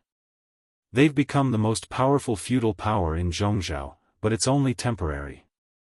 As long as Nie Liang dies, the outside world can just stir things up a little and watch the internal strife of the Nie clan. Wei Ci revealed a rare gloomy expression. That year, a freak combination of factors allowed Nie Liang to escape from a dead end, but his body has long been damaged by the years and days of poisons. All these years, he hasn't properly recuperated. Instead, he stubbornly fought for the power of the Nie clan and led the Nie clan to fight for the world in Zhongzhou. He's digging his own grave. The Nie clan of Zhongzhou was full of talents, but Wei Ci had only taken a liking to 2 people in his 2 lives. One was the ghost genius Nie Liang, and the other was Sun Wan. It wasn't that the others were incapable, but they were too selfish. Even if they had the ability to rule the world, there was nothing to be afraid of. Nie Liang was holding on with his life on the line. Sooner or later, he wouldn't be able to hold on. Sun Wan had also been offended by the Nie clan and had long been lured to his side by Wei Ci. He wanted to see how the Nie clan, who was obsessed with internal strife, would court disaster. Feng Zhen hesitated. "Do you really remember that Zixiao's family and clansmen are all in Zhongzhou, serving the Nie clan?" Wei Ci's elder brother, Wei Dan, was Nie Liang's close friend and right-hand man. So what? Wei Ci's eyes were extremely cold. He said, "I know which is more important and which is more important." He didn't owe the Wei clan anything. He didn't owe them anything in his previous life, and he certainly didn't owe them anything in this life. If he had no choice but to fight with his elder brother because of their positions, he would be more ruthless and let the other party die a happy death. Was he heartless? In Wei Ci's opinion, this was the greatest respect and affection. Feng Zhen could only shrug his shoulders. Since the problem he was worried about didn't exist, he didn't want to get involved. Wei Ci was still a very reliable person. Feng Zhen didn't deliberately hide this move from Jiang Pengji. She heard about it the next day and was instantly overjoyed. Zixia is really a clown. This move is simply too flashy. Is he suspecting that Zixiao isn't capable? Wei Ci was by Jiang Pengji's side. Hearing his lord's unbridled laughter, he suddenly felt tired. Zixia's suspicions aren't without reason. Let him be. But I know you can do it. If you can't, don't you still have me? Jiang Pengji wrapped her arms around Wei Ci's neck from behind. She smiled and whispered in his ear, "Speaking of which, he's already suspecting that you can't do it." As a man, isn't Zixiao tempted at all? Wei Si's ears turned red. He pursed his lips and didn't speak. Did she think that he copied thousands of copies of the heart-calming incantation for nothing? Jiang Pengji saw that he didn't respond and laughed. But I'm tempted. Wei Si was speechless. His lord. Could she not be so flirtatious? To prevent himself from getting burned, Wei Si hurriedly found a lame excuse and left. Jiang Pengji whistled like a hooligan. She was in an unprecedentedly good mood. Who said that you can escape from the palm of my hand? Regardless of whether it was her enemy or her prey, no one could escape. This year's New Year's banquet was held as usual. Jiang Pengji gave everyone 7 days of annual leave in advance. Yes, that's right. She actually stopped writing 7 days in advance and gave everyone their annual leave. The more generous she was, the more everyone trembled with fear. Feng Zhen was even more nervous, as if he was facing a formidable enemy. Annual leave. How many years had they been yearning for it? When they personally experienced the beauty of annual leave, they felt uncomfortable all over, as if they were missing something. This year was calm and peaceful. The development of the various provinces was on the right track. One by one, the shadows of war were lifted from the ground, revealing a scene that could only be seen in a prosperous and flourishing age. As the creator of everything, Jiang Pengji's sense of achievement and satisfaction was self-evident. The New Year's banquet was held as usual. She was in a good mood and gave out big red packets to all the little kids who came to pay their New Year's greetings. When these children grow up, the world will definitely be a different scene. After all, Lu Shi was an ordinary person. It was already a long life for this body to live for 70 or 80 years.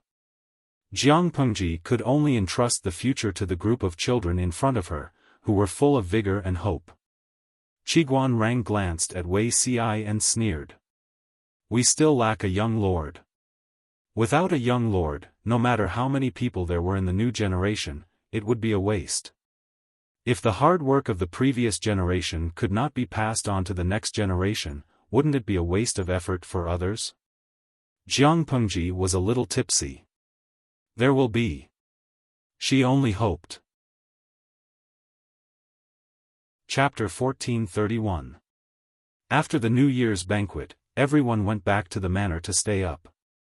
According to previous year's practice, Jiang Pengji would either go back to sleep alone or stay up with Lu Zhao. This year was slightly different.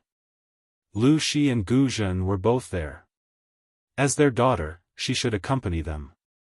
However, Jiang Pengji and Lu Shi had already laid their cards on the table.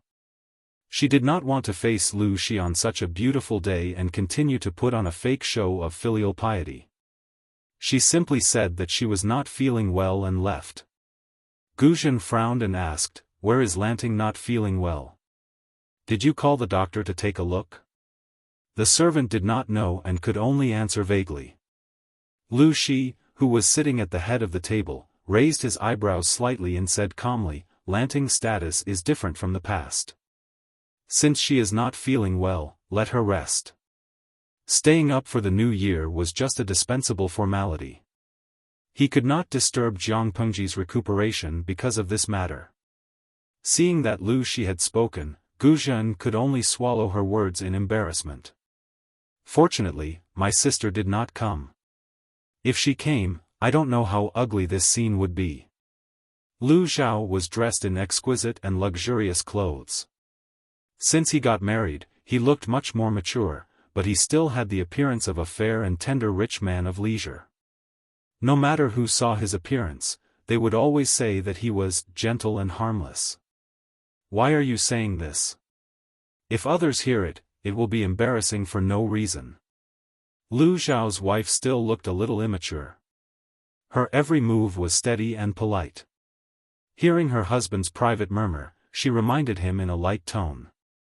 The two of them had been married for some time. Lu Zhao was gentle and accommodating, so the couple got along well. I sympathize with my two cousins. It was supposed to be a happy day, but it made the whole family unhappy.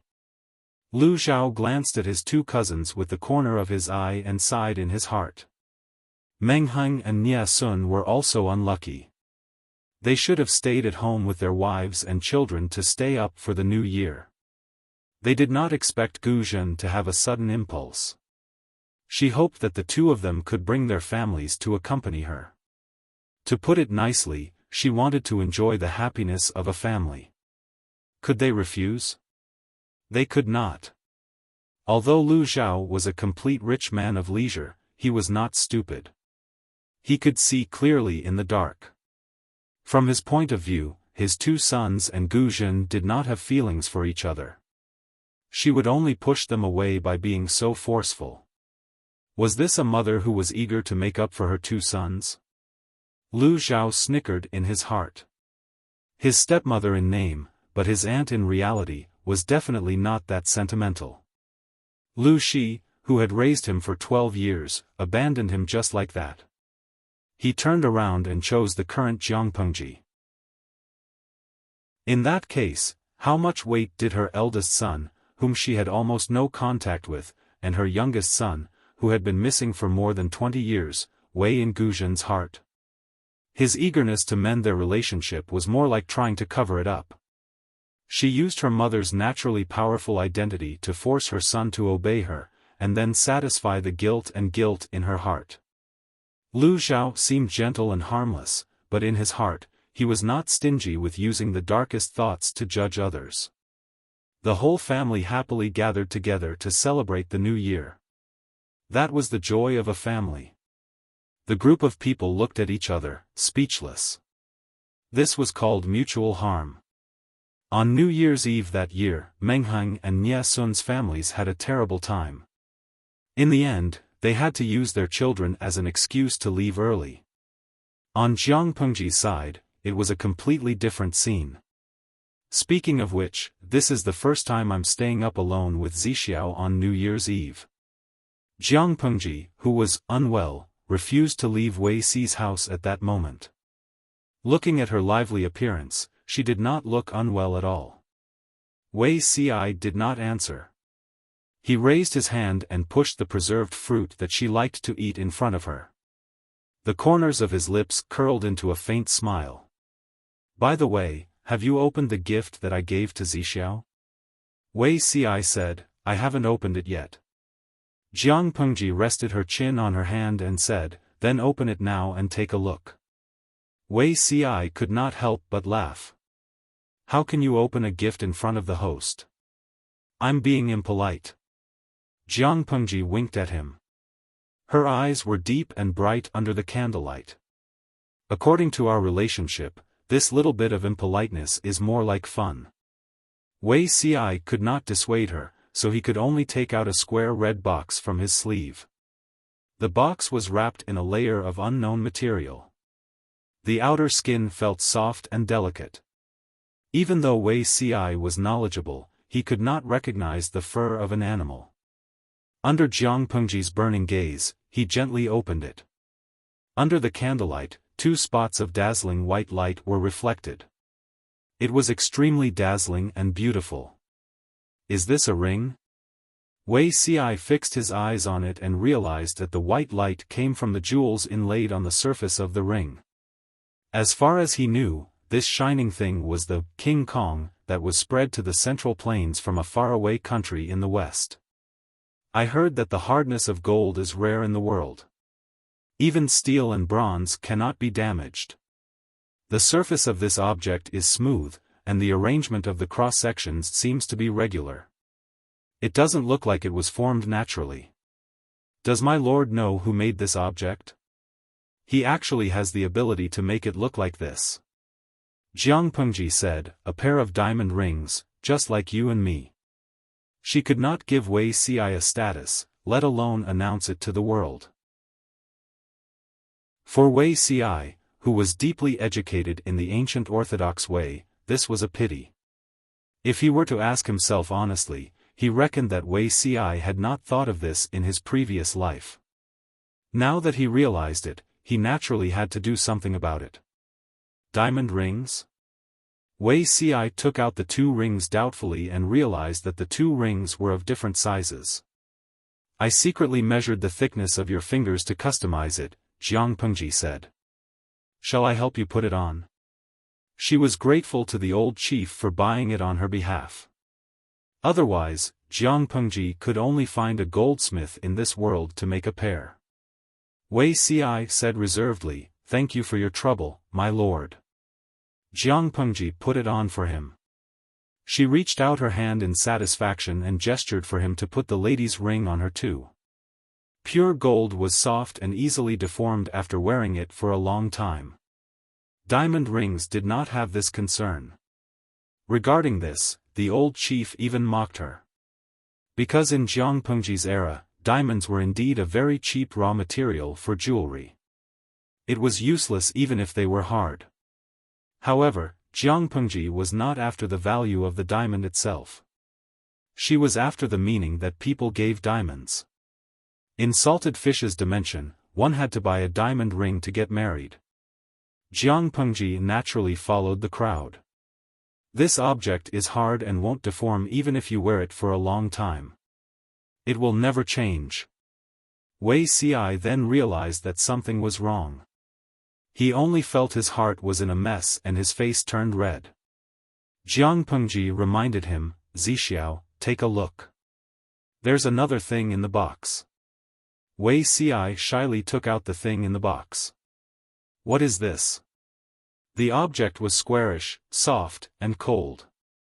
He pressed his fingers together and realized that it was a 2-layer structure. There was a circle of circular objects in the middle. He was puzzled. He did not know when his lord had gone around to his back. She breathed into his ear and her fair and delicate hands slid down his neck and collarbone like agile snakes. This posture scared Wei Xiai so much that his whole body froze. He did not dare to move. Chapter 1432. Every minute is worth 1,000 pieces of gold. How many minutes have you wasted? Jiang Pengji's hand slid down the front of his neatly arranged shirt. It felt extremely delicate and warm. Wei Xi's heart skipped a beat. He felt the temperature of his skin soar, and his hair stood on end. Zixiao's reaction. "Do you not like me?" It was clearly a complaint, but when she said it, it sounded like a mocking smile. Wei Xiai wished he could find a hole to hide in and never come out again. Jiang Pengji's lips slid across his neck. It was so hot that he wanted to jump up. My lord," Wei Xiai was somewhat incoherent. A scene from his previous life suddenly appeared in his mind. Although His Majesty and his lord's attitudes were not quite the same, the undeniable stance was exactly the same. "Tonight, will you obey me or not?" I dare not disobey." Jiang Pengji leaned on his neck and teased him with a smile, "Although I have no experience in matters between men and women, I know a thing or two and have some insights." Zixiao had a son and a daughter in his previous life. Could it be that he was still an inexperienced child? Such a scene, could it be that, "You have very little experience?" Wei Xi's face turned red. It was not because he was shy, but because he could not be tough in front of his lord. "My lord, please don't tease me." After Wei Xiai finished speaking, his entire body was as red as a cooked prawn. His following words were inaudible. If Jiang Pengji did not have extraordinary hearing, she would have missed it. "You should also take pity on me. It's not a good feeling to take a cold bath on New Year's Eve." Jiang Pengji smiled and said, "Since it's uncomfortable, why not let nature take its course?" Wei Xiai coughed softly and prepared to get up with great self-control. In his previous life, he would not have dared to do so. From a certain point of view, was this considered being arrogant because he was favored? Jiang Pengji would not let him have his way. She held his neck with one hand, turned over, and pressed his head down. Half of her body leaned on him. He could not break free even if he wanted to, so he might as well lie down and be a salted fish. "Zixiao." She leaned over and whispered in his ear, I heard that a husband and wife can use sheep intestines and fish bladder as a contraceptive, but it's not safe and clean. I'm trying to empathize with your filial piety, so I specially found another substitute. This is much better than sheep intestines and fish bladder. It's safe and effective. Wei Ci was in a daze. He suddenly understood what the square-shaped thing in his hand was. He wanted to throw them away as if they were scalding hot, but Jiang Pengji was faster and held his fingers instead. Jiang Pengji asked him proudly, now you have no reason to object, right? While Wei Ci was embarrassed, his breathing became heavy. He asked Jiang Pengji in a slightly hoarse voice. What does my lord intend to do? Jiang Pengji said, Yin and Yang are in harmony. Let nature take its course. Wei Ci said awkwardly, I dare not offend you, my lord, nor dare to overstep my authority. It was Jiang Pengji's turn to be dumbfounded. She laughed involuntarily and said, so Zixiao likes women of lower status? Upon hearing this, Wei Ci's jade-like face turned pale, but his breathing became heavier. It wasn't that he liked those below him. It was obvious that he didn't dare to offend those above him. For Jiang Pengji, she was both his lord and her majesty. No matter what, he did not dare to offend or overstep his boundaries, even in bed. After a while, Jiang Pengji heard Wei Ci ask her in a voice as soft as a mosquito. That thing. How do I use it? Jiang Pengji couldn't help it anymore. She smiled as she carried Wei Ci in her arms and walked into the inner room. Zixiao, do you know? I'm so happy with your hesitant look. I can't wait to dissect you and swallow you into my stomach. Wei Ci was speechless. As a man, there shouldn't be anything wrong with that, right? He felt that it was no different from his previous life. The only difference was that in his previous life, he was directly pressed on the floor. In this life, he could at least sleep on the bed. Zixiao, what are you thinking about at this time?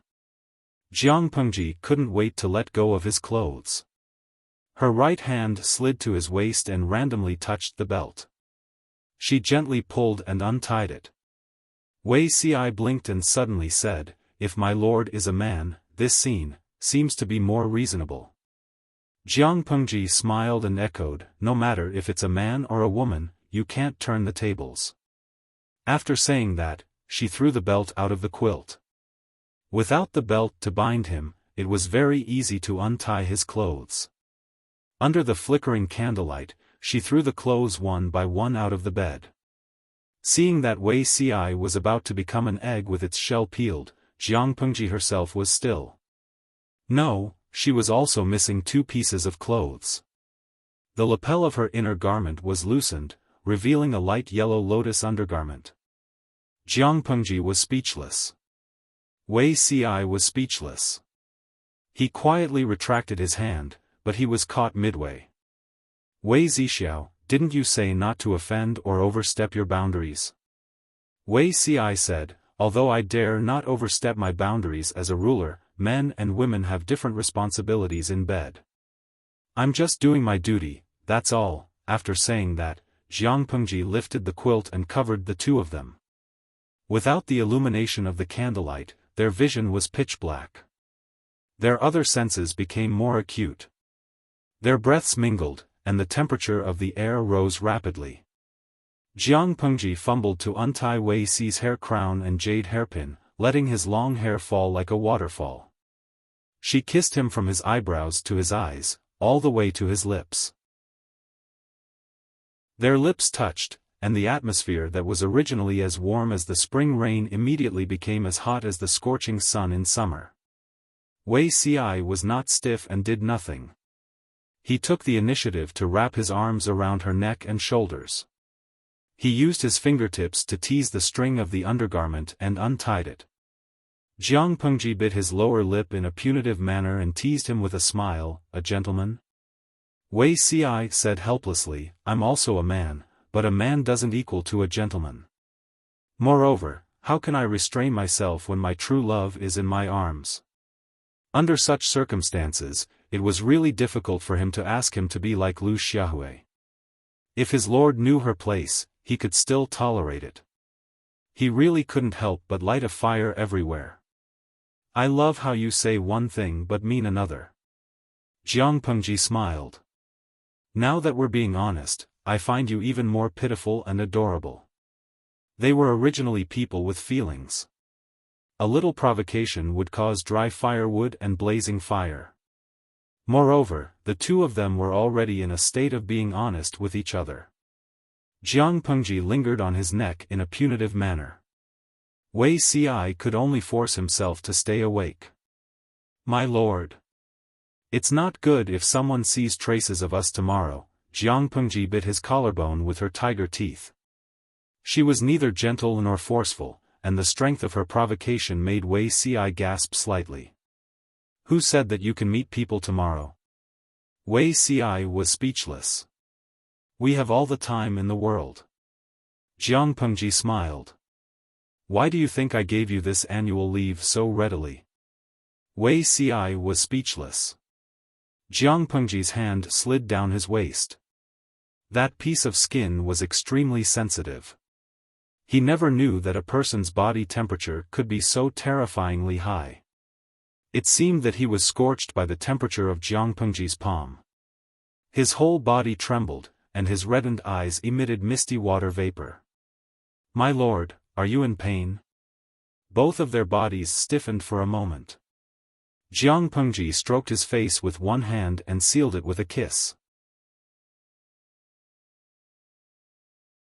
Chapter 1433. The frog soup that had been cooking for 10 years was finally ready. Jiang Pengji naturally would not let Wei Ci go easily. Wei Ci was also a young man. He looked slender and weak, but he was a man after all. Naturally, his situation was not bad. The two of them fooled around for the whole night. It was not until the sky turned white that the activity in the bedroom gradually stopped. It's day or rest. I want to sleep until I wake up naturally. Don't wake me up. Jiang Pengji hugged Wei Ci's neck with both hands and yawned slightly sleepily. 2 drops of physiological tears squeezed out from the corners of her eyes. Why don't I ask someone to prepare hot water for a bath? Jiang Pengji muttered, we'll talk about it when I wake up. Sleep first. Like an octopus, she confined him in her arms. She closed her eyes and rested her head on his shoulder, finding a comfortable position. Wei Ci tilted his head slightly. With the faint morning light that penetrated through the paper window, he could barely see her face clearly. When he saw that her lips were slightly red and swollen, her shoulders that were exposed outside the brocade quilt were dotted with hickeys and finger marks. He suddenly blushed. Wei Ci raised his hand and pulled up the brocade quilt to cover the traces that would provoke wild and fanciful thoughts. They slept facing each other and soon fell asleep. When Jiang Pengji woke up, it was almost 1:45 in the afternoon. Wei Ci was still sound asleep. Jiang Pengji did not wake him. She reached out and grabbed the clothes that were scattered beside the bed and casually draped them over her shoulders. Perhaps because of the loud noise, Wei Ci woke up not long after. He saw the back of Jiang Pengji sitting beside the bed and dressing. Aren't you going to sleep a little longer? Jiang Pengji asked. Wei Ci coughed and said, I should ask someone to prepare something. If the Lord goes out like this, I'm afraid the servants in the residence will know. He was not a person who liked to treat himself harshly. Not only was there a bathtub in the residence, but there was also a specialized bathroom. To put it bluntly, it was a relatively large hot spring pool. In winter, one could soak in the hot spring while drinking a few drinks and looking at the scenery of the courtyard outside the window. It was comfortable and enjoyable. Jiang Pengji lay lazily beside the bathtub with her eyes half closed. The steam made her skin fair and rosy. It made one's blood boil. Wei Ci wanted to wash up in the bathtub behind the screen. He had just moved half a step when she opened her eyes.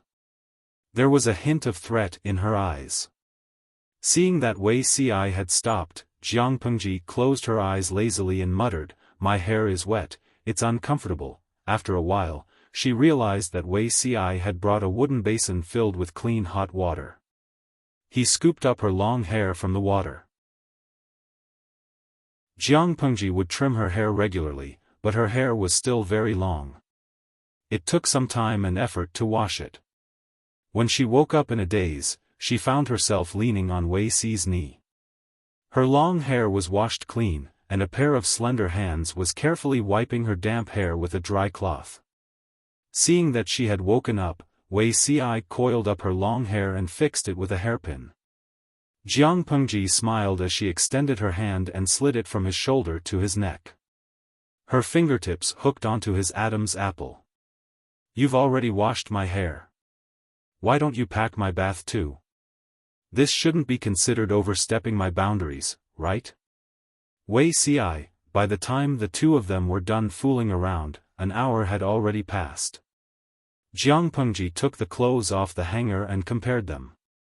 She realized that the clothes were made according to her body shape. Zixiao is really a classic example of one who says one thing but means another. Jiang Pengji leaned on the screen and peeked at Wei Ci putting on the clothes one by one. Her gaze was filled with undisguised admiration. "What's wrong with Ci? How can there be undergarments suitable for me in your residence? There are no women in your residence. If they weren't prepared for me, were they prepared for yourself?" Jiang Pengji smiled and squinted her eyes. "If this isn't one thing, then what is? Ci is also a man. How can I not be moved by a woman I admire?" Wei Ci was silent for a while before he spoke. "Moreover, my lord often stays in the residence. I have to prepare a few sets of clothes in case of emergencies. If I can make my lord smile like this, then my preparations won't be in vain." Jiang Pengji complained, "I keep feeling that Zixiao has unlocked an incredible seal. He was much bolder than before. He didn't look so restrained. Was he ready to let go of himself?" It turned out that only Jiang Pengji could let go of herself. Wei Ci was still the same Wei Ci. A thick layer of snow hung on the short pine tree in the courtyard. Jiang Pengji sat by the window. There was a fire in the stove next to her, so she didn't feel cold. Wei Ci asked the kitchen to prepare a sumptuous meal and warm wine. After eating and drinking to her heart's content, Jiang Pengji's eyes were half closed. She folded her hands behind her head. Her black hair spread out like a waterfall. "I haven't been so free in a long time. Without official documents and worldly matters, I'm not used to it." "How did Zixiao spend his time before he became an official?" Jiang Pengji asked. "If he had nothing to do, it would be boring to sit around. Don't you think so?" Wei Ci said, "Tea, wine, music, chess, calligraphy, and painting can kill time. Or I can go out to visit friends and attend banquets." Jiang Pengji said, "It sounds quite rich. I don't think I've heard Zixiao play the zither." Wei Ci took a zither and burned some incense to clean his hands. He sat upright and said, "What would you like to hear, my lord? You can even play some songs?" Jiang Pengji asked with interest. "How about a phoenix looking for a phoenix?" Wei Ci's cheeks were slightly red, but he did not object. The music was lingering, charming, and refreshing. Even if Jiang Pengji did not understand music, she could feel the burning emotions conveyed by the music. "There's a beauty that I can't forget when I see her. Not seeing her for a day, I go crazy thinking about her. If there's such a beauty in the world, she must look like Zixiao." Jiang Pengji did not know how to play the zither, but she had a photographic memory and could recite. Not only could she recite, but she also knew how to flirt with Wei Ci. Wei Ci could not help but laugh. He chose a few ancient songs with fresh and lively rhythms. Jiang Pengji squinted her eyes for a while and suddenly remembered what was missing. She had forgotten to turn on the streaming room today. I hope there isn't an explosion over there, she muttered with a smile and casually turned on the streaming room. There isn't an explosion? That's impossible. Jiang Pengji skipped work. Various popular platforms were paralyzed again. The programmers sacrificed their bosses and colleagues to heaven one after another, but they still could not save the servers that had crashed. It was said that many programmers had secretly begun to worship Jiang Pengji. They did not ask for anything else, they only hoped that she would diligently and earnestly stream every day. Even if she had to stop streaming for a few days, she would inform them in advance. They really could not take it if she did it every few days. 5 million salted fish flooded in quickly. In a second, there was no space left. All kinds of bullet screens flooded towards Jiang Pengji. Through the bullet screens, Jiang Pengji could also feel the salted fish's worry, fear, and pitiful emotions. Until a certain salted fish found something fishy. Yuzatong, streamer, your neck. Was it bitten by a bug? She bit her handkerchief and cried. Tell me, this isn't a hickey, right? Jiang Pengji took out a bronze mirror and looked at it. She raised her eyebrows slightly, but she did not hide it. They were all adults. Straightforward people did not resort to insinuations. Chapter 1434. Lo Siji Lianmeng, look at the host, you look so full. I have an ominous feeling, Li Zi Luo Luo. I find that the streamer's current look is very similar to the lazy look of my cat master after eating and drinking. Liang Feng Qinhuowen, I'm so envious that the streamer has a bound BGM. Zi Zhao's hands look so good when he plays the zither. Wandering Feather Shang, let me tell you guys a piece of unfortunate news. When I zoomed in on the screenshot just now, Samiran also had a strawberry on her neck. Han Yan Ningmeng, host, be honest. Did you bully Zixiao QAQ? Jiang Pengji waited for them to finish chattering and leisurely added another blow. Host V, what else? There was naturally a reason why he started the live broadcast so late today. The group of salted fishes suffered critical damage. Heartache, falling out of love twice in one day. The goddess that he admired and the Prince Charming that he liked had an affair.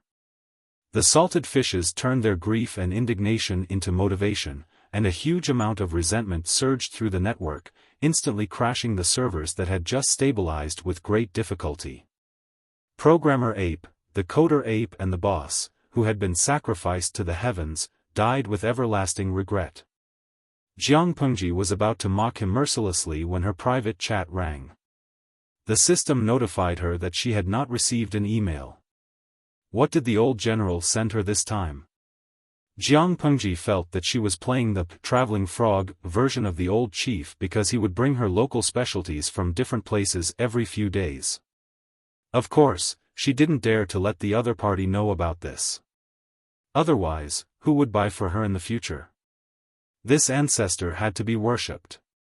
She went to the Honeycomb Express storage cabinet and found some strange medicines with strange names inside. Your Abba, I've been to a new place for the past 2 days. I'm safe now. Don't worry. I've collected some local specialties that are suitable for you. Jiang Xiaojiu, the child beside you is still young. No matter what, you are still an adult. Be more considerate. Jiang Pengji was silent for a while and asked, what are local specialties for? Your Abba, it nourishes yin and the kidneys, nourishes and strengthens yang. Jiang Pengji asked, do I need that? Your Abba, your underage boyfriend needs it. I don't trust you anymore, you beast of a man. If I don't make up for it, what if you squeeze me dry when you're in the mood one day? After all, he's just an ordinary person. What about you? Army commander? Jiang Pengji was speechless. Asterisk asterisk, asterisk asterisk. She had already explained that Wuxia was an adult. Your friend, your father, is online. Jiang Pengji looked at the profile picture with the darkened name and almost exploded. Did she look like a beast who did not know how to control herself? At this moment, salted fish in the live stream room seemed to be sending her red bean rice emojis. Jiang Pengji was speechless. Don't use a joke that I don't understand. According to Jiang Pengji's understanding of the group of salted fish, there must be a meaning to this joke. Although there was no wedding and no announcement, there was a ring, a vows, and a honeymoon. It was rare for Jiang Pengji to be muddle-headed. She used the excuse of patrolling everywhere as an excuse to drag Wuxia out of the house for a stroll and sightseeing. Leave on the spur of the moment, and return to the fullest.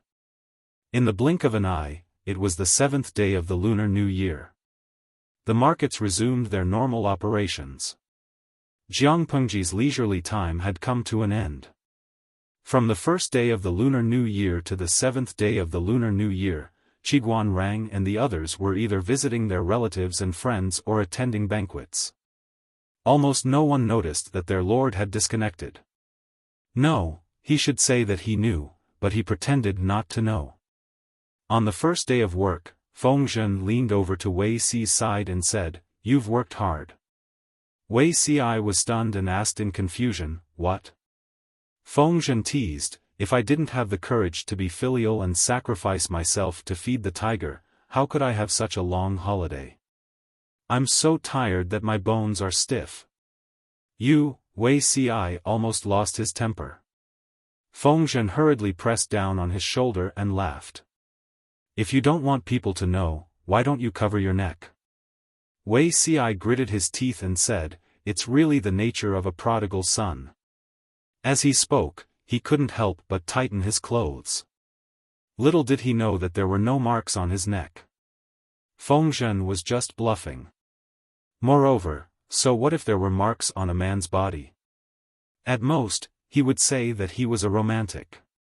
However, Wei Xi was serious and couldn't help but tease him. He didn't know why the Lord liked such a dull and boring man so much. Women's thoughts were indeed hard to understand. As they spoke, Qiguan Rang walked over quietly like a cat. "The Lord has summoned us urgently." Fengzhen and Wei Xi's expressions turned solemn. They hurriedly got up, tidied their clothes, and rushed to the meeting hall. "What happened?" Wei Xi asked casually. Qiguan Rang said expressionlessly, "The 4 factions of Nanman have been annihilated."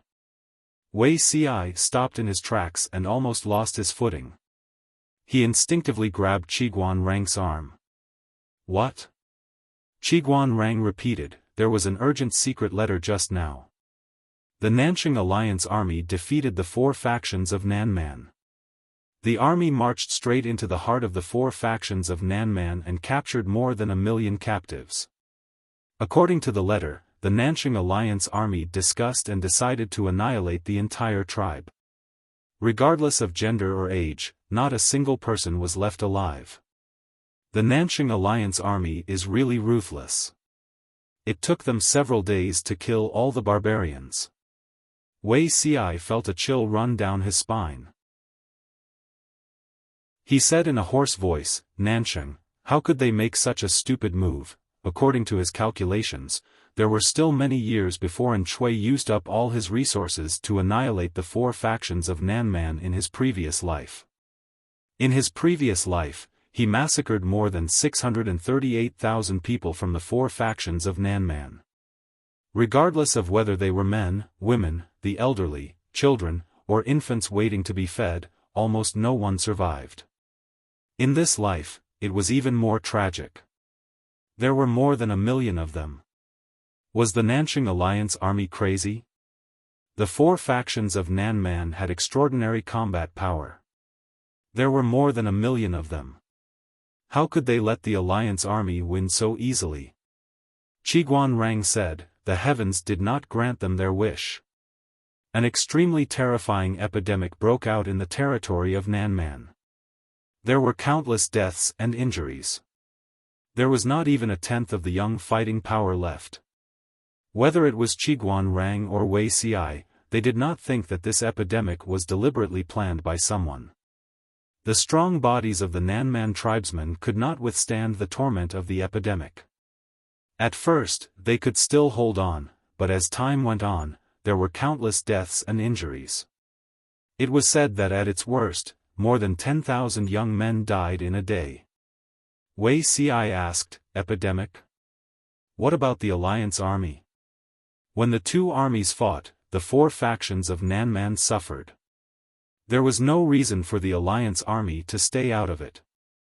The Alliance army also suffered casualties, but the situation was much better than the four factions of Nanman. Qiguan Rang said, "The four factions of Nanman were filled with miasma and the temperature was hot and humid. It was not conducive to recuperation, so the epidemic was naturally more serious. At least the Alliance army had medicinal herbs and military doctors. The illness could be controlled."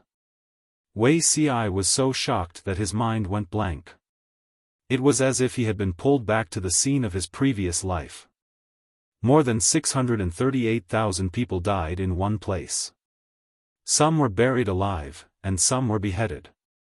It was as if the entire sky was dyed red by their blood. People were not plants, and their hearts were not made of stone. One could imagine Wei Ci's feelings at that time. Fengzhen frowned and asked, "Why did my lord summon us?" Qiguan Rang laughed coldly and asked, "The four factions of Nanman were destroyed. Can we give Nanxing a chance to breathe?" Chapter 1435. When Qiguan Rang and the other two arrived at the meeting hall, most of the people had already arrived. The three of them saluted and took their respective seats. Wei Ci was still absent-minded, his face slightly pale. Jiang Pengji frowned slightly.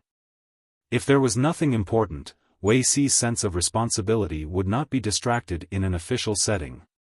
She looked around and confirmed that all her confidants were present. Jiang Pengji then cleared her throat and told them the reason for the emergency meeting. "We received an urgent secret letter from Nanxing this morning. The Alliance army of Nanxing has conquered the hinterlands of the four tribes and captured more than 1,000,000 people. After a discussion among the Alliance's feudal lords, they unanimously agreed to massacre the barbarians of the four tribes." Jiang Pengji's gaze was calm, as if she was talking about an insignificant matter. Everyone had heard rumors before they came, but when they heard the news from Jiang Pengji, even Yang Si and the others were visibly moved.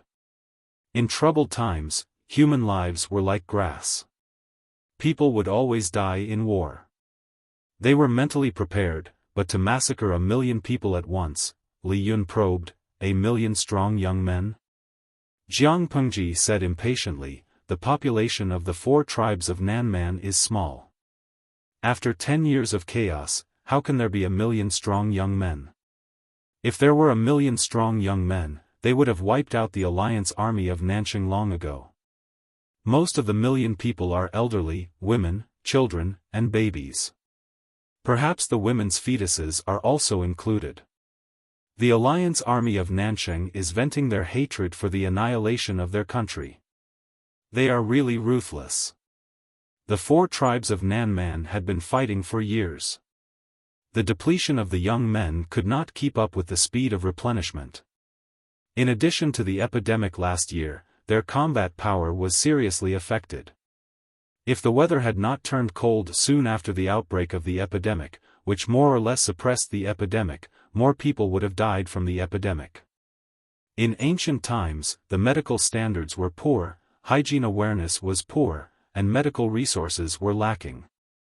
Once the epidemic broke out, the casualties would be more tragic than the earthquake in Shangjing. Was it a lie to say that 9 out of 10 rooms were empty? According to Jiang Pengji's knowledge, there were a few large-scale epidemics in this era that affected a wide area. The number of deaths and injuries from each epidemic was in the millions. One must know that the entire population of Dongqing was only slightly more than 20 million. Qiguan Rang frowned and said, even if it's the hatred for the annihilation of the country, the method of massacring the entire tribe is really ruthless. Hundreds of years ago, wars and massacres were common, but with the passage of time, massacres were no longer common. No one would say how many people were killed during a war, but after many victories, very few people would continue to kill captives, unless they ran out of rations. Under normal circumstances, the victorious side would demote the defeated captives into slavery and sell them as human slaves or use them as cheap labor. Most of the captives mentioned above referred to soldiers who had participated in the war but had been defeated. However, the captives that the Nanxing alliance had slaughtered were mostly the elderly, the weak, women, and children. Don't say who is ruthless. In my opinion, the Nanxing alliance and the 4 factions of Nanman are jackals of the same tribe. Jiang Pengji snorted and said, when the 4 factions of Nanman massacred the people of Nanxing, I didn't see them show any mercy. Similarly, in the early days of Nanxing's establishment, in order to prevent Nanman from rebelling, they captured hundreds of thousands of Nanman tribesmen to be forced into servitude as soldiers. More than 200,000 died of exhaustion and in battle. Nanxing also claimed to be the suzerain of the 4 tribes of Nanman. They used their powerful troops to force the other side to pay tribute. They collected 9 out of 10 taxes and sent troops to suppress them several times. They slaughtered no less than 100,000 Nanman people. This is all bad debt. In the early days of Nanxing's establishment, how many gentry relied on the blood of the 4 tribes of Nanman to enrich their own pockets? They forcibly captured them as slaves and gave them the least amount of food to do the heaviest work. They didn't treat them as humans, but as beasts that could talk. Wasn't the hatred that the 4 tribes of Nanman had for Nanxing also forced out by these people? After the 4 tribes of Nanman became powerful, they destroyed Nanxing. The feudal lords of Nanxing then joined forces to counterattack Nanman until they decided to slaughter millions of people and exterminate their entire tribe. I don't mind exterminating an entire tribe, but don't use the righteous banner of revenge. Do you really think that you are so clean? Among the feudal lords of Nanxing's alliance, how many of their ancestors had enjoyed the sweetness of the blood of the 4 tribes of Nanman? Jiang Pengji felt that this group of people was also interesting. They were very good at using double standards. War was war. Murder was murder. Extermination of an entire tribe was extermination of an entire tribe. Stop finding messy excuses to whitewash peace. Those who kill should be prepared to be killed. Seeing that Jiang Pengji's words were getting more and more out of line, Qiguan Rang and Wei Ci coughed in unison. The 2 of them looked at each other from a distance and quickly looked away. Jiang Pengji rubbed her head. She had no choice but to stop talking and deal with the content vaguely. It wasn't that she was afraid. It was just that the trivial matter between Nanxing and Nanman was not the main topic of today's discussion. There was no need to waste time. Nanxing is our neighbor, and Zhangzhou is ruled by Yang Tao, the feudal lord of Nanxing. If Yang Tao is ambitious, Zhe, Hu, and Hu counties will be easily lost without the protection of natural barriers. My lord has to be on guard. Yang Si stood up and changed the topic. If Nanxing is not threatened by external aggression, it will only take 3 to 5 years of recuperation to recover its strength.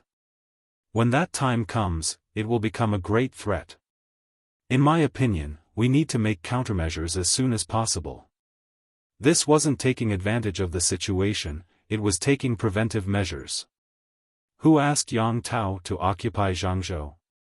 Zhangzhou was a great hidden danger to Zhe County, Hu County, and Hu County. Because there were no safe natural barriers. If Yang Tao sent his troops from Zhangzhou, it would be extremely difficult to defend these 3 places. Who would feel at ease? Unfortunately, the 3 counties were more fertile places under Jiang Pengji's rule. Hu County was a large producer of grain. Once it was lost, the loss could be said to be fatal. Anyway, Nansheng had already destroyed Nanman. If Jiang Pengji chose this time to send her troops, the world could not blame her. Jing Rong's worries are exactly what I'm worried about, Jiang Pengji said. Regarding this, do you have any opinions? Even if Jiang Pengji's god-slaying sword was already unbearably thirsty, she still had to go through the necessary procedures. War was not something that could be fought on a whim. Before fighting, she had to rack her brains to find a proper excuse. She could not possibly say, I suspect that Yang Tao will beat me in the future, so I want to strangle him now, could she? She and Yang Tao were not considered friends, but they were not enemies either. They had even worked together twice. It seemed like there was no reason for them to have a conflict. Jiang Pengji had an excuse, but she needed her subordinates to cooperate with her to dig up old scores. Feng Zhen was quick-witted and understood. An excuse to start a war? Coincidentally, there was one. Last year, when his lord dealt with Madame Tao played a suffocating trick in an attempt to incur enmity between her and Yang Tao. However, this matter was suppressed by his lord. Yang Tao was also busy with the battlefield in Nansheng, so he did not give any response. Feng Zhen's mood changed, and he immediately had an idea. While Jiang Pengji was sharpening her sword, Yang Tao, who was far away in Nansheng, was completely unaware. Not only that, but he had also fallen slightly ill. After a few days, he had lost a lot of weight. As Yang Tao's close friend, Yan Lin naturally knew where the root of the illness was. To put it bluntly, Yang Tao was still too kind. Chapter 1436. Yang Tao had a good foundation. After a few days of careful care, he recovered, but he still seemed to be in low spirits. At this time, the alliance held a banquet and invited Yang Tao. Unable to resist, Yang Tao had no choice but to attend. At the banquet, everyone toasted and smiled happily, as if they had finally gotten rid of a heavy burden. The 4 tribes of Nanman, which had caused the destruction of Nansheng, were finally exterminated. But Yang Tao didn't know what to eat. He didn't touch the food on the table and only took a few sips of sake. His face was pale. Yan Lin could only sigh, but he couldn't console him on this occasion. And Shui had completely turned over a new leaf.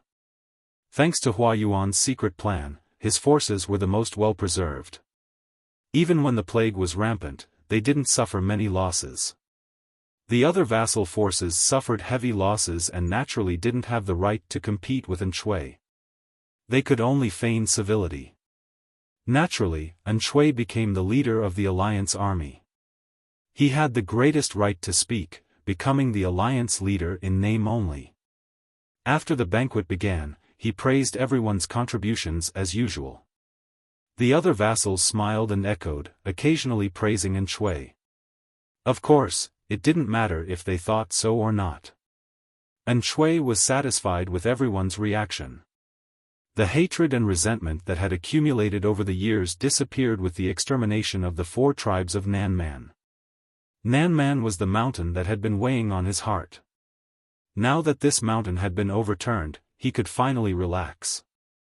Listening to the joyful songs and praises, Yang Tao's hand that was holding the wine cup tightened slightly, and a sharp glint flashed across his eyes. Yan Lin and Yang Tao grew up together and naturally knew each other's temperament. He quickly tugged at Yang Tao's sleeve, his eyes full of disapproval. Yang Tao always listened to his best friend. He could only bear with it. In anger, he raised his chin and downed the wine in the bottle. Seeing this, Yan Lin heaved a sigh of relief. He motioned for the maid to fill up Yang Tao's wine bottle. In this situation, it was better to just get Yang Tao drunk. Unexpectedly, Shui didn't have any tacit understanding. Seeing Yang Tao downing cup after cup, he smiled and raised his cup. Here, I would like to propose a toast to you. If you hadn't trained your troops well and fought bravely, we wouldn't have been able to conquer Nanman so easily.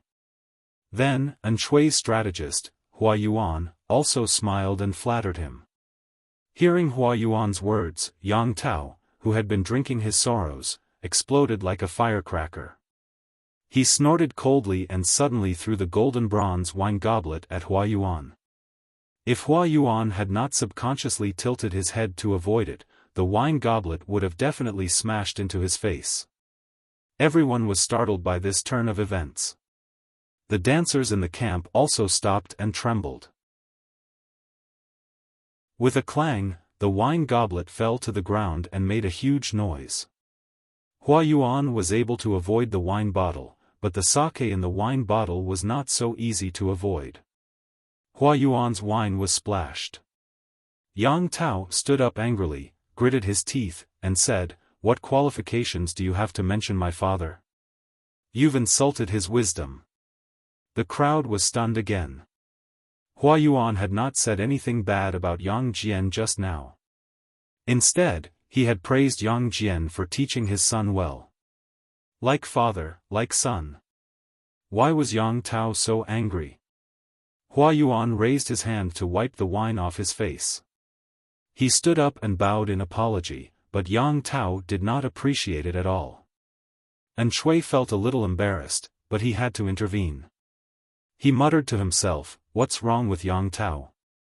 Yang Tao did not give Shui any face. He mocked Hua Yuan, "I'm ashamed to be associated with animals." Shui's face turned green when he heard this. Hua Yuan was his right-hand man. What did Yang Tao mean by calling him an animal in front of him? Hua Yuan did not get angry. Instead, his lips curled into a mocking smile. Yan Lin's heart sank when he saw this. Yang Tao flicked his sleeves and left. Yan Lin followed closely behind, leaving behind a group of confused vassals. Outside the tent, a cold wind blew, cooling his burning chest a little. His anger also subsided a little. "My lord?" Yan Lin stood behind him and called out softly. Yang Tao's face paled. He lowered his head and said dejectedly, "Xiaoyang, do you think I did something wrong?" "I was impulsive," Yan Lin said calmly. "You are a noble vassal. Why did you have to confront a despicable person like Hua Yuan?" Yang Tao pursed his lips and said stubbornly, "I couldn't control my anger when I heard him speak." Yan Lin asked him, "Are you happy now, my lord?" Yang Tao said, "Xiaoyang, let's rest for a few days and leave. I don't want to stay in this foul place any longer." Yan Lin sighed. "If we leave now, we will suffer great losses. War was a money-burning job. When could they make money? When could they divide the spoils of war?" The 4 tribes of Nanman had destroyed Nansheng. They had looted and killed along the way. Over the years, they had looted countless treasures. If they left now, they would be giving up on the spoils that Yang Tao deserved. Yang Tao knew that he was being impulsive. He said, "But I don't want to see these people's faces anymore." Yan Lin said, "If that's the case, then you can continue to claim that you are sick. I will take care of the rest." Yan Lin couldn't blame his friend for being so stubborn. He didn't like Hua Yuan either. The alliance had conquered the 4 tribes of Nanman and captured millions of people. These were all spoils of war. They could divide them up after a while. They didn't expect Hua Yuan to stand up and make a speech, which aroused the hatred of the alliance towards Nanman. He suggested to exterminate the 4 tribes of Nanman. Shui strongly supported it. Many of the wavering feudal lords were also won over. Only Yang Tao insisted on opposing it. Kill what? Killing the prisoners of war was one thing, but why kill the old, weak, sick and disabled? However, Yang Tao was from Dongqing. He didn't have much say in the alliance, so he couldn't stop it. If that was the case, Yang Tao wouldn't be so disgusted with Hua Yuan. Who asked Hua Yuan to do 2 heinous things? Hua Yuan ordered his men to gather the babies of Nanman, throw them to death, and strangle them one by one. How much hatred and resentment did they have? The other matter was also the root cause of Yang Tao's small illness, which was also the knot in his heart. The alliance took several days to conquer the 4 tribes of Nanman and captured millions of people of all ages. Among the captives, there were men and women, old and young. Other than the Nanman people, there were also tens of thousands of Nanxing women. These women were captured by the 4 tribes of Nanman to be used as captives to vent their lust and reproduce. These women suffered inhumane torture here. Those who were in better health gave birth to one child after another. Those who were in poor health didn't even last a month or 2. Many even died in childbirth. When the alliance arrived, many of the women were pregnant. Hearing that the alliance had arrived, they cried tears of joy. Who knew that what awaited them was another nightmare? The alliance ordered the slaughter of Nanman. The children in their wombs naturally belonged to Nanman. What should we do with them? Hua Yuan, or Gulin, sneered and said, "Take them down. If we can't, cut them open and take them out." There were no abortion pills in the army. Chapter 1437. Whenever I recall the scene that day, I really want to kill Hua Yuan with a single slash. Yang Tao had an open and candid personality, and it was very rare for him to truly hate someone. Hua Yuan's actions made him make an exception. Don't you think so too? Yang Tao was silent for a while, then said, "There's something I still can't figure out." Yan Lin asked, "What is it?" Yang Tao said, "The 4 factions of Nanman have committed heinous crimes. This is an undeniable fact. I can understand that Hua Yuan hates Nanman. The only thing that couldn't be understood was that, looking at his past experience, although Hua Yuan had his ups and downs, it was not to the extent of forming such a deep hatred with the southern man. How innocent were those women who were captured by the southern man? Although the babies in their wombs are of barbarian blood, the mother is from Nanxing. Yang Tao could understand if An Shui insisted on slaughtering the 4 factions of Nanman. This was because An Shui's parents, wife, and children had all died tragically under the butcher knives of the southern barbarians. That kind of hatred was something that outsiders could not understand. In order to gather troops for revenge, An Shui had suffered a lot in Dongqing. It was normal for him to want nothing more than to exterminate the southern barbarians. Where was Hua Yuan? According to Yang Tao's investigation, Hua Yuan's hatred for the South barbarians was exaggerated. It was really puzzling. Why were they abducted and raped by the 4 factions of Nanman? Yang Tao clenched his fists and gritted his teeth in anger. Isn't it because the men of Nanxing are useless and stupid? If it weren't for the royal family's inaction and the aristocrats, eunuchs, and relatives playing for power, these women wouldn't have ended up like this. If it weren't for the fact that these people couldn't defend their country well, these women wouldn't have to suffer such inhumane torture. It wasn't easy for them to escape, but Hua Yuan and the others used the excuse that the children in their wombs were leftover evildoers to force an abortion. It's really infuriating. Even an outsider like Yang Tao couldn't stand it anymore. Taking 10,000 steps back, if the flower abyss really couldn't tolerate people of the southern barbarian bloodline, why couldn't they deal with them after they gave birth? If she forced an abortion, the child in her womb would definitely die, and the mother would not be able to survive either. The barbarians of the 4 factions of Nanman deserved to die, but how innocent were these women? Every time Yang Tao recalled the situation that day, he always felt that something was stuck in his heart, making him feel uncomfortable all over. Yan Lin said thoughtfully, "We'll leave with our troops once we're done with our business." Yang Tao nodded. He was no longer a child. He couldn't give up the spoils of war that the entire army had risked their lives for just because of one person's temper. "Xiao Yang, I'm a little worried about Xiao Yin," Yang Tao said. "Hua Yuan and Xiao Yin don't get along. Hua Yuan is so violent, I'm worried, Lu Zheng and Hua Yuan were both advisors under An Chui's command. Even if their political views differed, Hua Yuan wouldn't go so far as to kill them. Yan Lin laughed. No matter what, Lu Zheng is Master Yuanjing's favorite student. You don't have to worry about him, my lord. Yang Tao mumbled, I also know that Xiaofan is Master Yuanjing's disciple, but Hua Yuan is too strange. I'm a little worried. Come to think of it, Yang Tao had once encountered Hua Yuan's murderous intent towards Lu Zheng. If Yang Tao had not appeared at that time, who knew what Hua Yuan would have done? Yan Lin smiled. If you're really worried, why don't you find a chance to remind Lu Zheng so that he can take precautions?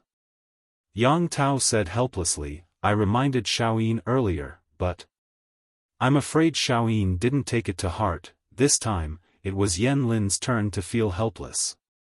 Yang Tao reminding Lu Zheng to be wary of Hua Yuan was seen as sowing discord in the eyes of outsiders. It would be strange if Hua Yuan would take the warning to heart. Little did they know that Lu Zheng had already fallen for Yang Tao's tricks. This matter had to start from when the alliance conquered the southern barbarians. An Chui and Hua Yuan were firm supporters of exterminating the tribe. Naturally, Lu Zheng wouldn't agree. Didn't they know that captives were considered spoils of war? The hidden value of captives was far more valuable than visible spoils of war. Why did they have to kill them all? Lu Zheng disagreed 1,000 times over. He couldn't be bothered to argue with Hua Yuan. It would be a success as long as he could convince his lord An Chui. Unfortunately, Lu Zheng tried to persuade An Chui, but An Chui still wouldn't budge. They had to be exterminated. Xiaofan, do you know the pain of having your country destroyed and your family destroyed? There's no room for negotiation. The 4 tribes of southern barbarians are a bunch of uncivilized barbarians.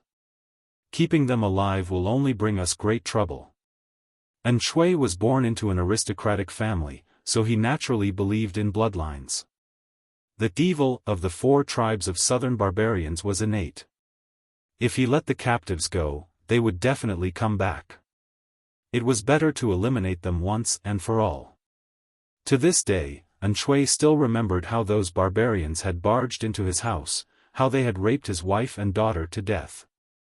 Even his infant son, who was still in swaddling clothes, had not been able to escape. Instead, he had been thrown to the ground and trampled on by the beasts. His elderly parents had lost their dignity, thrown to the ground by the hair and dragged to their deaths. His wife, concubines, and servants, none of them had been spared. The first half of An Chui's life was comfortable and happy, but when disaster struck, he would suffer. Lu Zheng's motive was profit. After weighing the pros and cons, he chose to keep the captives. An Chui knew what he was thinking. However, An Chui didn't need these benefits. He only wanted the 4 tribes of southern barbarians to pay the heaviest price for their bloody deeds. Exterminating the southern barbarians was An Chui's motivation for living. It was also an important mission that he had to complete for the rest of his life. No one could persuade him otherwise. Therefore, An Chui stood his ground and handed the extermination of the tribe to Hua Yuan. He knew that Hua Yuan was of the same mind as him. Lu Zheng was extremely disappointed. He didn't pay attention to his surroundings on his way back. Halfway there, a black shadow suddenly dragged him into a nearby tent. This person was terrifyingly strong. No matter how Lu Zheng struggled, he couldn't break free from the other party's grip. The other party covered his mouth and nose with one hand and strangled his neck with the other. The force was so strong that it seemed like it was going to break his neck.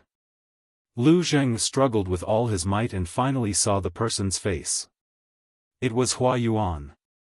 Realizing this, Lu Zheng struggled even more violently. He used all his strength to hook the brazier in the tent with the tip of his foot. The noise attracted the patrolling soldiers. What happened? The soldier was about to open the tent to check when Hua Yuan's angry and sinister voice shouted at the soldier to leave. Lu Zheng took the opportunity to push Hua Yuan's hand away. He rolled to the side of the tent and took out a large knife. His chest heaved violently. You. Who are you? Lu Zheng coughed twice. The lack of oxygen and suffocation made his limbs weak. His head swelled and hurt. But he didn't dare to let his guard down. Instead, he pointed the tip of his knife at Hua Yuan, afraid that this lunatic would try to kill him again in the next second. Yes, Lu Zheng was very sure that Hua Yuan had really wanted to kill him just now. Seeing this, Hua Yuan revealed a sinister and cold smile. Whether it was his expression or temperament, he was very different from the Hua Yuan that Lu Zheng knew. Could it be, this lunatic was acting up again?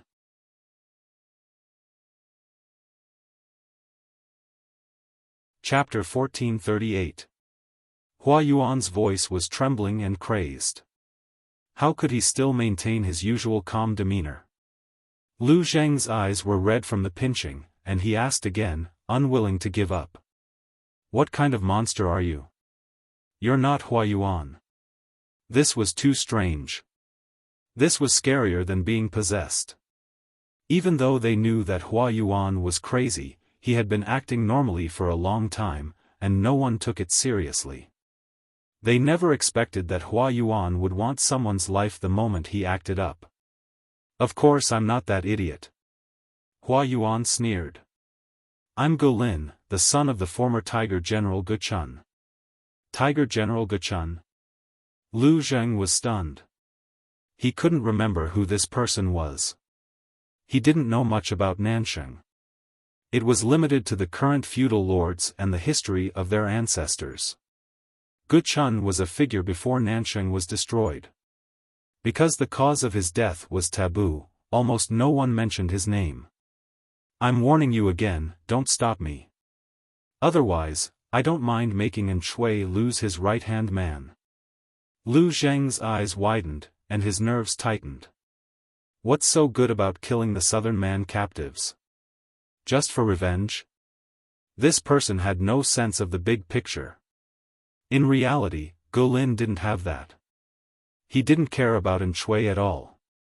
To Go Lin, who was born in a military family, An Shui was an ignorant and incompetent son of a noble family. It didn't matter to him whether An Shui lived or died. He only wanted revenge. What else? Go Lin sneered. If it wasn't for revenge, why would I put up with you idiots? You have a grudge against the southern man? Lu Zheng didn't know about the split personality. This Go Lin was just a figment of Hua Yuan's imagination. He thought Go Lin's soul had possessed him. Of course there's a grudge, and it's a blood feud. Go Lin sneered. You're lucky this time. If you interfere again, I guarantee you won't even know how you die. Don't even think about getting that useless An Shui to help you. His hatred for the southern man runs deep. Lu Zheng's lips turned pale in fear. He had seen a ghost in broad daylight. After Go Lin had left for a while, Lu Zheng finally loosened his grip on his saber. The saber fell to the ground with a clang. Among the allied forces, not everyone wanted the southern barbarians to be exterminated, but it was undeniable that they were all afraid of the potential threat of the southern barbarians. In the past, Nanman was also suppressed by Nansheng to the point where they couldn't even lift their heads. They exploited them whenever they wanted and suppressed them whenever they wanted. They were as weak as chickens. Who would have expected that after a few decades, the four factions of Nanman would engulf the entire Nansheng land with a raging fire? The gates of the imperial capital were forcibly blasted open, the royal family was slaughtered, and almost no one was left alive in the city. It didn't matter if you were a noble aristocrat or a lowly child beggar. Under the butcher's knife of the southern barbarians, only a wronged soul was left. In troubled times, everyone was wronged. Even if their rationality told them that they should keep the captives and exploit them for their labor, their emotions were more inclined towards exterminating the entire clan. After destroying the southern barbarians, they would be completely free of worries. Hua Yuan fanned the flames, and Enchui's attitude was firm. Those who were on the fence also changed sides. No matter how much Lu Xing objected, it was useless. Who would have thought that Hua Yuan, who was used to being so shameless, would actually be able to do something even more outrageous? When Lu Xing heard that Hua Yuan didn't even spare a pregnant woman's fetus, he was completely enraged. Without another word, he picked up his sword and went to find Hua Yuan. His aggressive manner made it so that no one dared to stop him. Lu Xing held the scabbard in his left hand and the long sword in his right. He waved away the soldiers who tried to stop him, pointed his sword at Hua Yuan, and scolded, "Are you still human? All the books you've read have gone to waste. You're practically a beast. Do you understand what a beast is?" Lu Xing didn't come from a good background. He could usually restrain himself, but once he was enraged, all manners and self-restraint were thrown aside. Those women and children are so innocent. If you want to fight a war, then fight a war. If you want to kill a pregnant woman from your own country, then kill her. I really want to kick this person's head.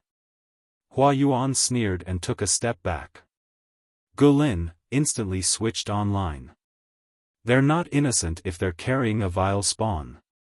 If you don't pull out the roots, there will be endless trouble in the future. Don't you even understand this? Lu Xing was so angry that his eyes were bloodshot. The person in front of him didn't have the slightest intention of repenting. Who gave him the courage to say that? These women are innocent women who were captured by Nanman. They're all women of Nansheng.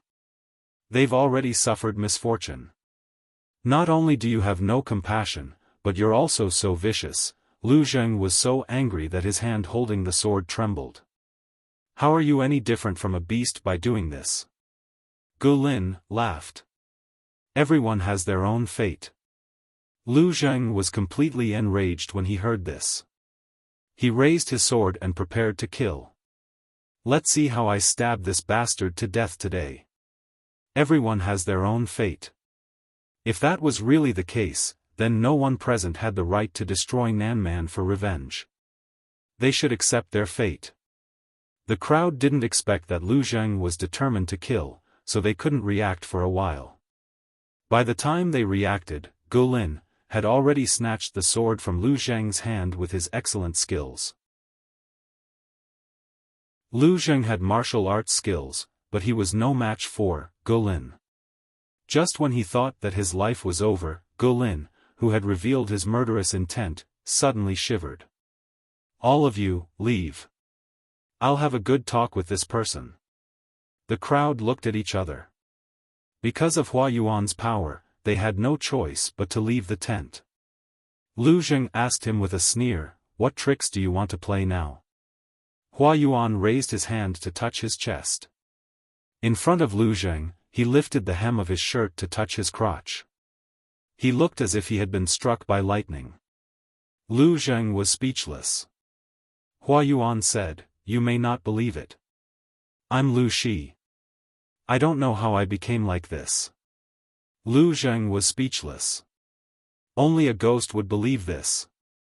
Gulin is a dead man. It's possible that his soul has possessed a living person. Lu Shi is a living person, and he's living well in Dongqing. Hua Yuan sighed and sat down on the mat. He said in confusion, "This isn't the first time. I woke up several times to find myself in a strange place. When I asked others, they all said that Lu Shi, the Duke of Lanting, is in Dongqing. If that's the case, who am I?" Lu Xing looked at the person who wanted to kill him a few breaths ago, but now looked so kind. He immediately accepted his incompetence. He took a deep breath and said, "Don't pretend to be crazy." Hua Yuan sat on the mat casually, but he was not angry at Lu Xing's offense. He smiled and said, "Every word is true. When did I pretend to be crazy? If you don't believe me, you can ask me and see if I'm Lu Shi." Lu Xing saw that he was upright and had no intention of avoiding the question. He hesitated. Hua Yuan had lost his mind and was not clear-headed. After Lu Zheng asked a few questions and Hua Yuan answered fluently, Lu Zheng became even more uncertain. You're Master Yuanjing's disciple after all. When I was young, I also studied in Langyi for 3 years. We're half-brothers. For the sake of our old friendship, can you tell me what happened? Why did I suddenly become a man?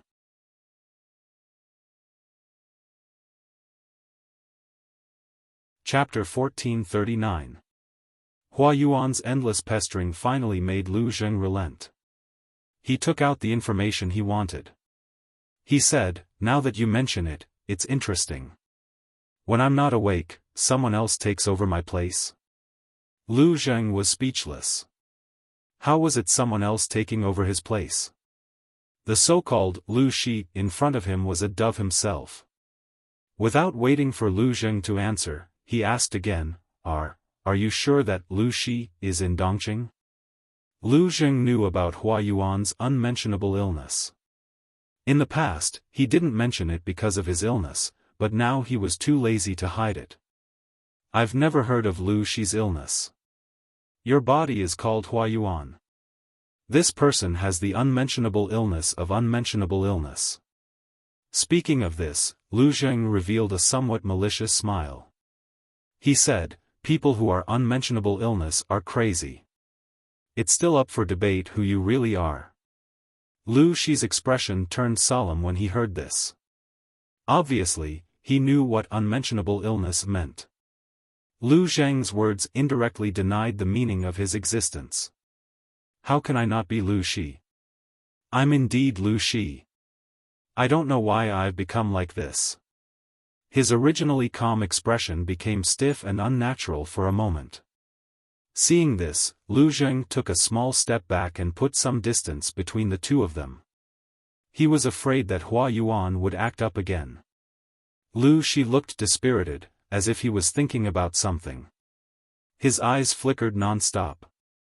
Lu Zheng asked him, what tricks are you up to now? Lu Shi's throat emitted a strange and heavy sound. He was like a trapped beast facing a desperate situation. His eyes were filled with red veins. He said word by word, I'm Lu Shi. Lu Zheng couldn't be bothered to argue with this person. This lunatic Hua Yuan had really opened his eyes. He could put on a show in minutes without panting. I'll never allow anyone to replace me. Every time he woke up, he was in a strange environment. He became a strange man, but others told him that Lu Shi was staying in Dongqing. How could that be possible? Someone must have secretly used sorcery to frame him. The one staying in Dongqing was the fake one. He had to find a way to regain his identity and let the world know that he was Lu Shi. Because Lu Zheng inadvertently revealed the truth, Lu Shi began to doubt himself, but his instinct to protect himself made him find a plausible excuse. Only then did his agitated emotions calm down. What Lu Zheng didn't know was that this Lu Shi in front of him was already imagining a big show. If he wanted to take back his identity, he had to stay awake and truly possess this body. He could not fall asleep from time to time and allow others to seize control. But how could this be achieved? Lu Shi thought for a moment and a cruel sneer appeared on his lips. He had to think of a way to get rid of those outsiders who had taken over the nest. As long as he had a normal body, he would have a chance to uncover the truth. Lu Zheng had originally come to kill Hua Yuan, but after this interruption, he was like a deflated balloon. He picked up the sword on the ground and left. Hua Yuan was a complete lunatic.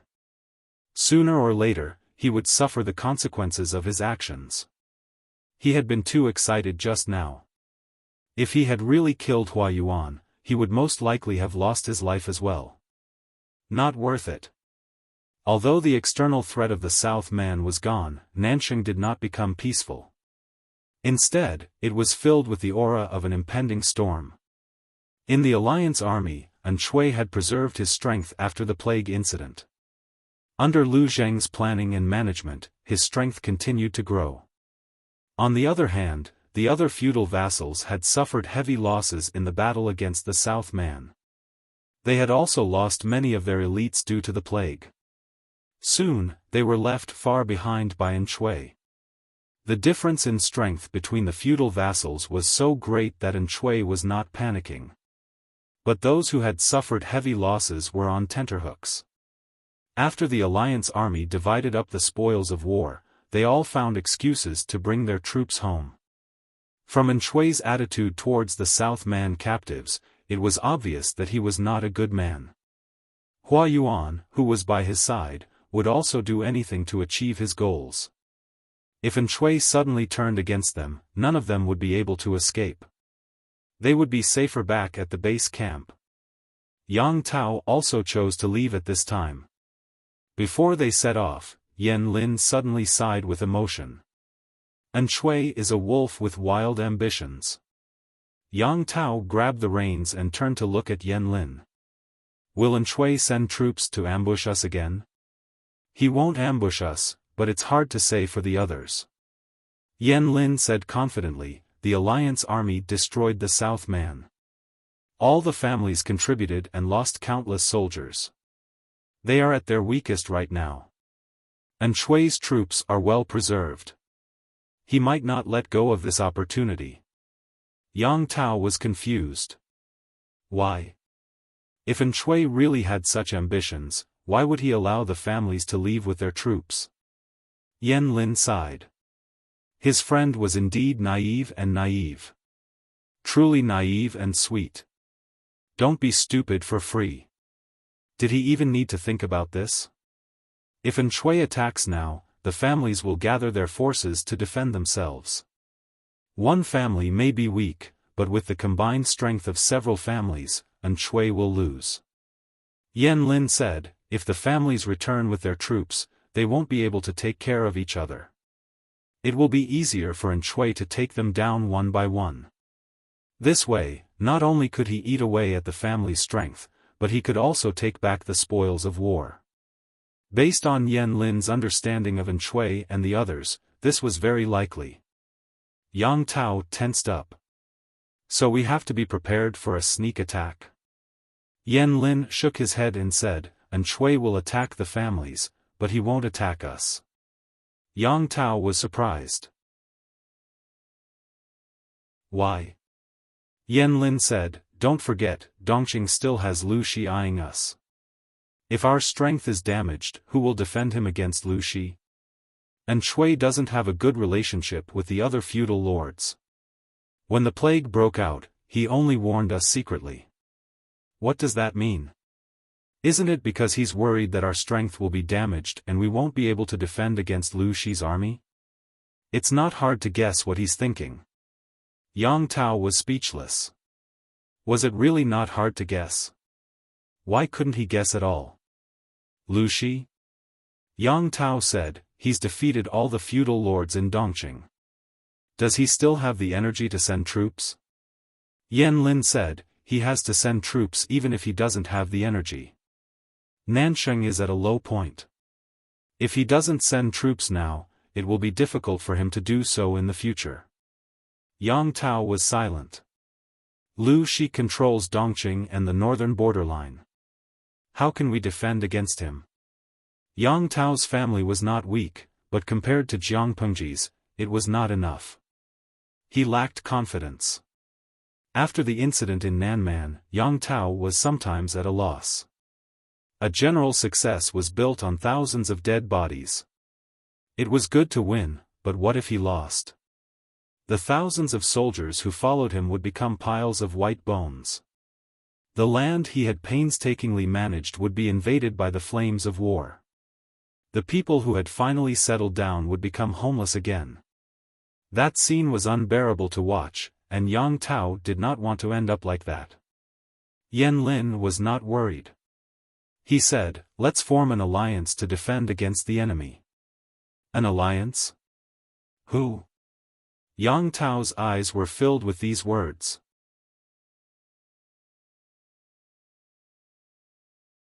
Chapter 1440. Yang Tao hesitated for a moment, feeling a little uncertain. Will the feudal lords of Zhongzhou be willing to get involved in this mess? He didn't know much about the situation in Zhongzhou and only knew a little. After all, Nancheng and Zhongzhou were very far apart. It would take at least half a year for information to travel back and forth. Why not? Yan Lin said confidently, among the feudal lords of Zhongzhou, the Nie family is the most powerful. They occupy the most fertile states and counties. They have long become a thorn in other people's eyes. This chaotic world was like rowing a boat against the current. If one did not advance, they would be pushed back. If they did not fight, they would be waiting for death. Based on the Nie clan's current military strength, they could still choose to defend for 3 to 5 years, but what about after that? Lu Shi was full of ambition. Even if she didn't provoke her, she would still covet the meat in other people's bowls. The Nie clan offended Lu Shi in the past. Based on that person's temperament, I'm afraid he hasn't forgotten. Yan Lin was aware that the Nie family seemed to be thriving, but it was not a carefree life. If the Nie clan did not work hard to strengthen themselves, then they could only watch helplessly as the enemy grew stronger and swallowed them up. Yang Tao asked, "Is Lu Shi that wild?" He had a good impression of Jiang Pengji. Although she was a straightforward and open-minded tomboy, she did not bite anyone she saw. Yan Lin didn't think so.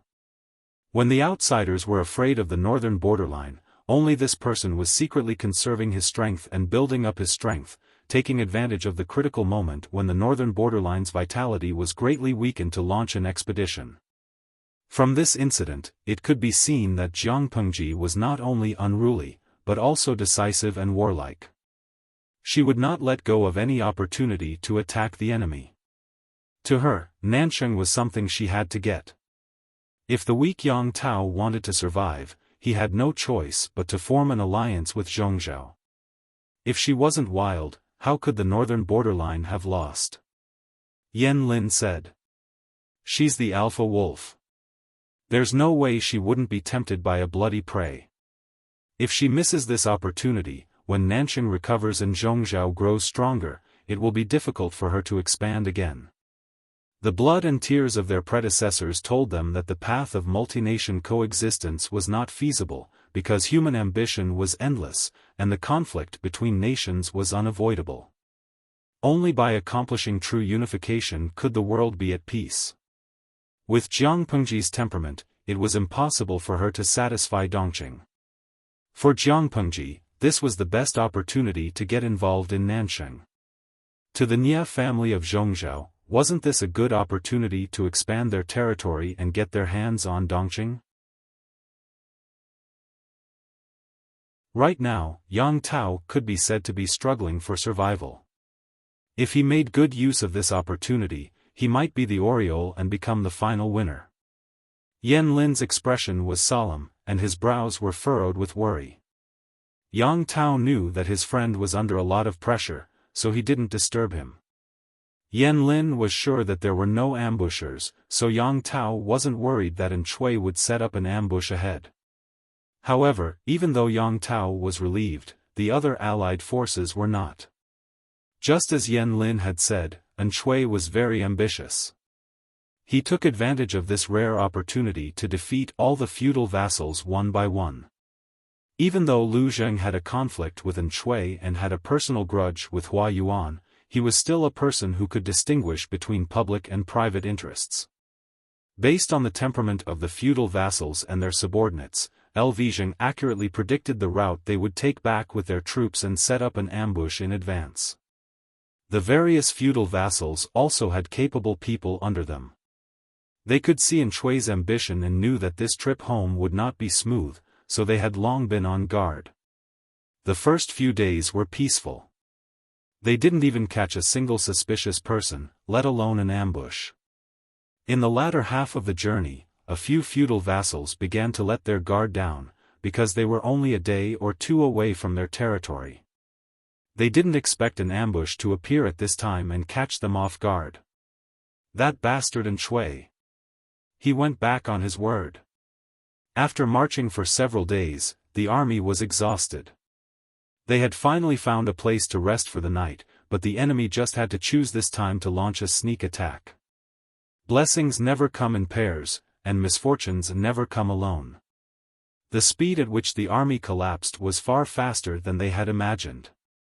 Only then did they realize that there was an enemy spy in the army. Send the letter quickly. Seeing that the army was collapsing, the feudal vassal made a prompt decision. He sent someone to deliver the news of Enchui's sneak attack to his territory. It was obvious that the well-prepared enemy had a comprehensive plan to deal with it. After a night of fierce fighting, countless corpses were left behind. Their comrades who had fought side by side not long ago were either dead souls or captives. Things were far from over. According to Lu Zheng's arrangements, this group of people even stripped the captives of their armor and put it on themselves. Before the news reached the feudal vassal's territory, they used these clothes to disguise themselves as the soldiers of the feudal vassals, using this to trick the city gates. It would be best if they could trick the city gates, but if they couldn't, then they would attack by force. Relying on these methods, Enchui's army reaped great rewards, and news of victory came one after another. The same situation played out in different places. Lu Zheng stood behind the scenes and controlled everything, but the successive victories didn't make him smile. Why? He seemed to have been targeted by a lunatic who had lost his mind. What a surprise! Beside him, Hua Yuan, no, Lu Shi, revealed a look of admiration. He said to Lu Zheng, although these feudal vassals aren't very successful and don't have a large territory, they are very cunning. Some of them knew that Enchui might betray them and secretly changed the route of the army. Even the planted spies couldn't get this information out, but you know the route of the army like the back of your hand. If it wasn't for his ability to foresee the future, then Lu Zheng was relying on his incomparably precise judgment and analysis skills. Lu Zheng's expression changed slightly. He knew that Hua Yuan's problem of losing his mind was getting worse. In the past, he would occasionally act like an ordinary person, but in the past 2 days, he frequently called himself Lu Shi, and the duration of his behavior was also increasing. Lu Zheng didn't know if this was a good or bad thing. In any case, that savage, Gulin, didn't appear. It should be a good thing. When will Hua Yuan regain his senses? He's the Lord's right-hand man. He can't be absent at such a critical moment. Speaking of this, Lu Zheng got angry. He and Hua Yuan were like fire and water, and this was already known to everyone. Who would have thought that once Lu Shi appeared, he would come to his place every few days, making it seem like the two were on good terms. Even Enchui became suspicious. Who wouldn't be suspicious? Not long ago, the two had been fighting and killing each other with swords, but now they could coexist peacefully. Outsiders couldn't help but suspect that there was something fishy going on. I'm Hua Yuan now, Lu Shi said with a smile. Ever since he made his decision, Lu Shi began to pay attention to those outsiders who had occupied the nest of the doves. As expected, he found some clues. What surprised him was that there were more than one dove. He had secretly devoured the weakest one, and he still had to patiently plot against the rest. Lu Zheng felt a chill in his heart. He even had the illusion that this Lu Shi Hua Yuan before him might be even more dangerous than the Gulin Hua Yuan. What exactly do you want to do? Naturally, I want to take back everything that belongs to me. Lu Zheng was speechless. You're seriously ill. Why don't you call the doctor over to prescribe a few doses of medicine for you?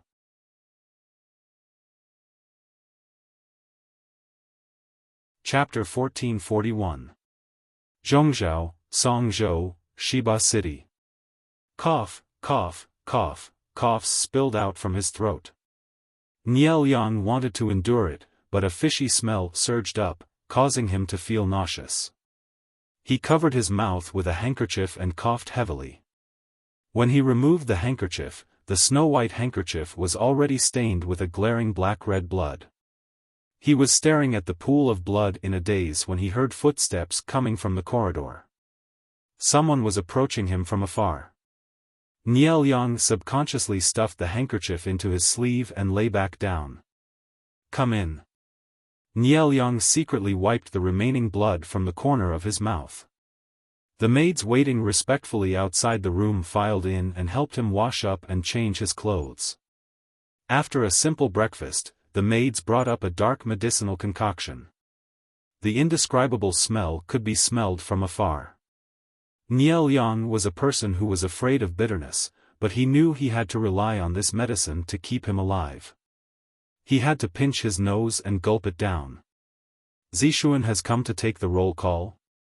Niel Yang's complexion was not very good. His eyes were slightly sunken, and the dark circles under his eyes made him look very tired and listless. The maid said, "Military advisor Wei has been waiting outside since a quarter of an hour ago. In order not to disturb master, he did not send anyone to inform you." Niel Yang and Wei Dan not only had a master-servant relationship, but they were also close friends and had a close personal relationship. Knowing that Niel Yang's situation was not good, Wei Dan wanted to pack a bed to take care of Niel Yang. Niel Yang nodded and casually found an excuse to send the maid away. After she left, Niel Yang got up and took a lamp from the side, using the flame to burn the blood-stained handkerchief. He knew his body well. It looked fine on the surface, but it was weak on the inside. He did not know how much longer he could hold on. But, a cold light flashed across Niel Yang's eyes. No matter how long he could hold on, he had to make old Master Nye die. If he died, this grandfather would not fully support Niel Yang's son and would most likely hand over Niel Yang's family business to his brothers of the same generation. Niel Yang was well aware of the Nye family's situation. If Niel Yang's son could not take power, the orphan and widow would only have a dead end. "Greetings, Lord." Wei Yong sat patiently and waited for a long time before Niel Yang arrived. Niel Yang's footsteps were unsteady and he still looked sickly. "Is there a need to be so courteous between us?" Niel Yang smiled and said, "Why are you here so early today? I received a few secret letters yesterday. I should have handed them to you earlier, but it was already late at night. I didn't dare to disturb you from your sweet dreams, so I could only come early this morning." With that, Wei Yong handed a few letters to Niel Yang. "One is from Dongqing, and one is from Old Master." "Dongqing? Could it be that Lu Shi is up to something again?" As he spoke, he opened the seal with his slender fingers and took out the secret letter inside with 2 fingers. "She really is a restless woman." After reading 10 lines at a glance, Niel Yang sighed with emotion. With such a daughter in the Lu family, why would they worry about not being able to prosper? Wei Yong reminded, Lu Shi declared independence before the war with Huang Song. In other words, Lady Lu would not be able to gain any advantage from Jiangpengji. If Lu Shi's heart was on Lady Lu's side, they would not have to worry about prosperity for the next 100 years. Lu Shi is an amazing woman, but Lady Lu's chicken nest can't keep her phoenix, Niel Yang said calmly. She's used to looking for trouble. It's only been more than a year since the war with Huang Song, and she can't help but rub her palms together and make a move on Nansheng. She's not afraid of being choked. Wei Yong was surprised. Was that the content of the secret letter? If that was the case, Nansheng's alliance won? Niel Yang said, according to the informant's report, Nansheng's alliance won a Pyrrhic victory. Is there any news from Nansheng recently?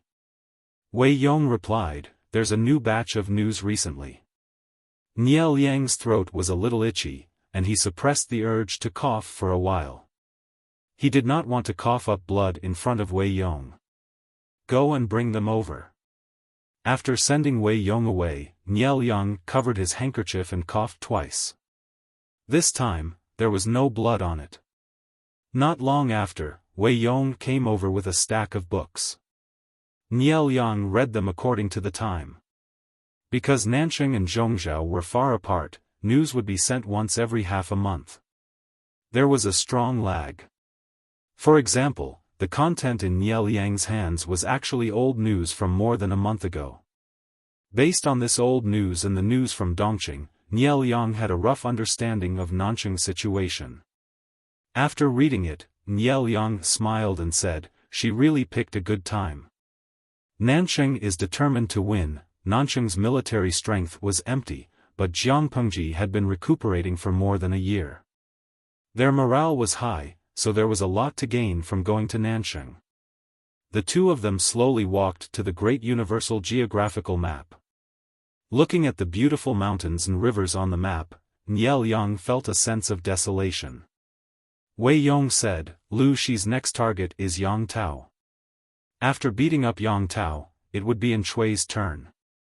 The longer Yang Tao held out, the more time Shui would have to recuperate and recover his strength." Nie Liang said, "Looking at Yang Tao's family history in Nanqing, he, or the people around him are not people who like to resign themselves to death.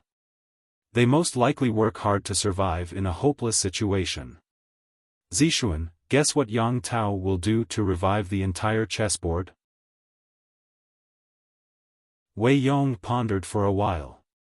"I'm afraid Yang Tao's family alone is no match for Lu Shi. Not to mention a year, I'm afraid they won't even last half a year. The only way out is to form an alliance." Wei Yong said, "Yang Tao has just finished working with Shui. Looking at the latter's actions, he most likely won't get involved in this chaotic battle. It's possible that he'll hide behind the scenes and be the Oriole. From the looks of it, if Yang Tao wants to deal with Lu Shi, he'll most likely choose to send someone to persuade the Lord to form an alliance. After all, Jiang Pengji only had a few neighboring enemies." Nie Liang said, "Most likely so." Wei Yong said, "If Yang Tao really sends someone over, will the Lord agree?" Nie Liang sighed and said, "Do I still have a choice? If he allowed Lu Shi to grow, he would only be raising a mortal enemy for himself. It's better to think of a way to nip her in the bud before she fully matures. If Yang Tao sends someone over, the alliance must be agreed." Wei Yong nodded and agreed with Nie Liang's point of view. However, Wei Yong would never have guessed that Nie Liang was also making arrangements for his death. After finishing the first secret letter, Nie Liang opened the second secret letter. This was from his grandfather. There weren't many words written on the letter. It could be read in one glance. Wei Yong asked nervously, "What instructions does the old master have?" Nie Liang said, "Grandfather still doesn't agree. He says that Dalong is still too young and isn't suitable to be appointed as the successor so early." Wei Yong's face turned green when he heard this. He gritted his teeth and said, "Is the old master sincerely trying to make the Lord unhappy?" Nie Liang lowered his eyes and said, "Grandfather has been awe-inspiring all his life. If he's nearing his twilight years and his grandson seizes power and makes him a mere figurehead, he definitely won't feel comfortable." The Nie family was second to none in Zhongzhou. Their heritage wasn't something that ordinary gentry families could compare to.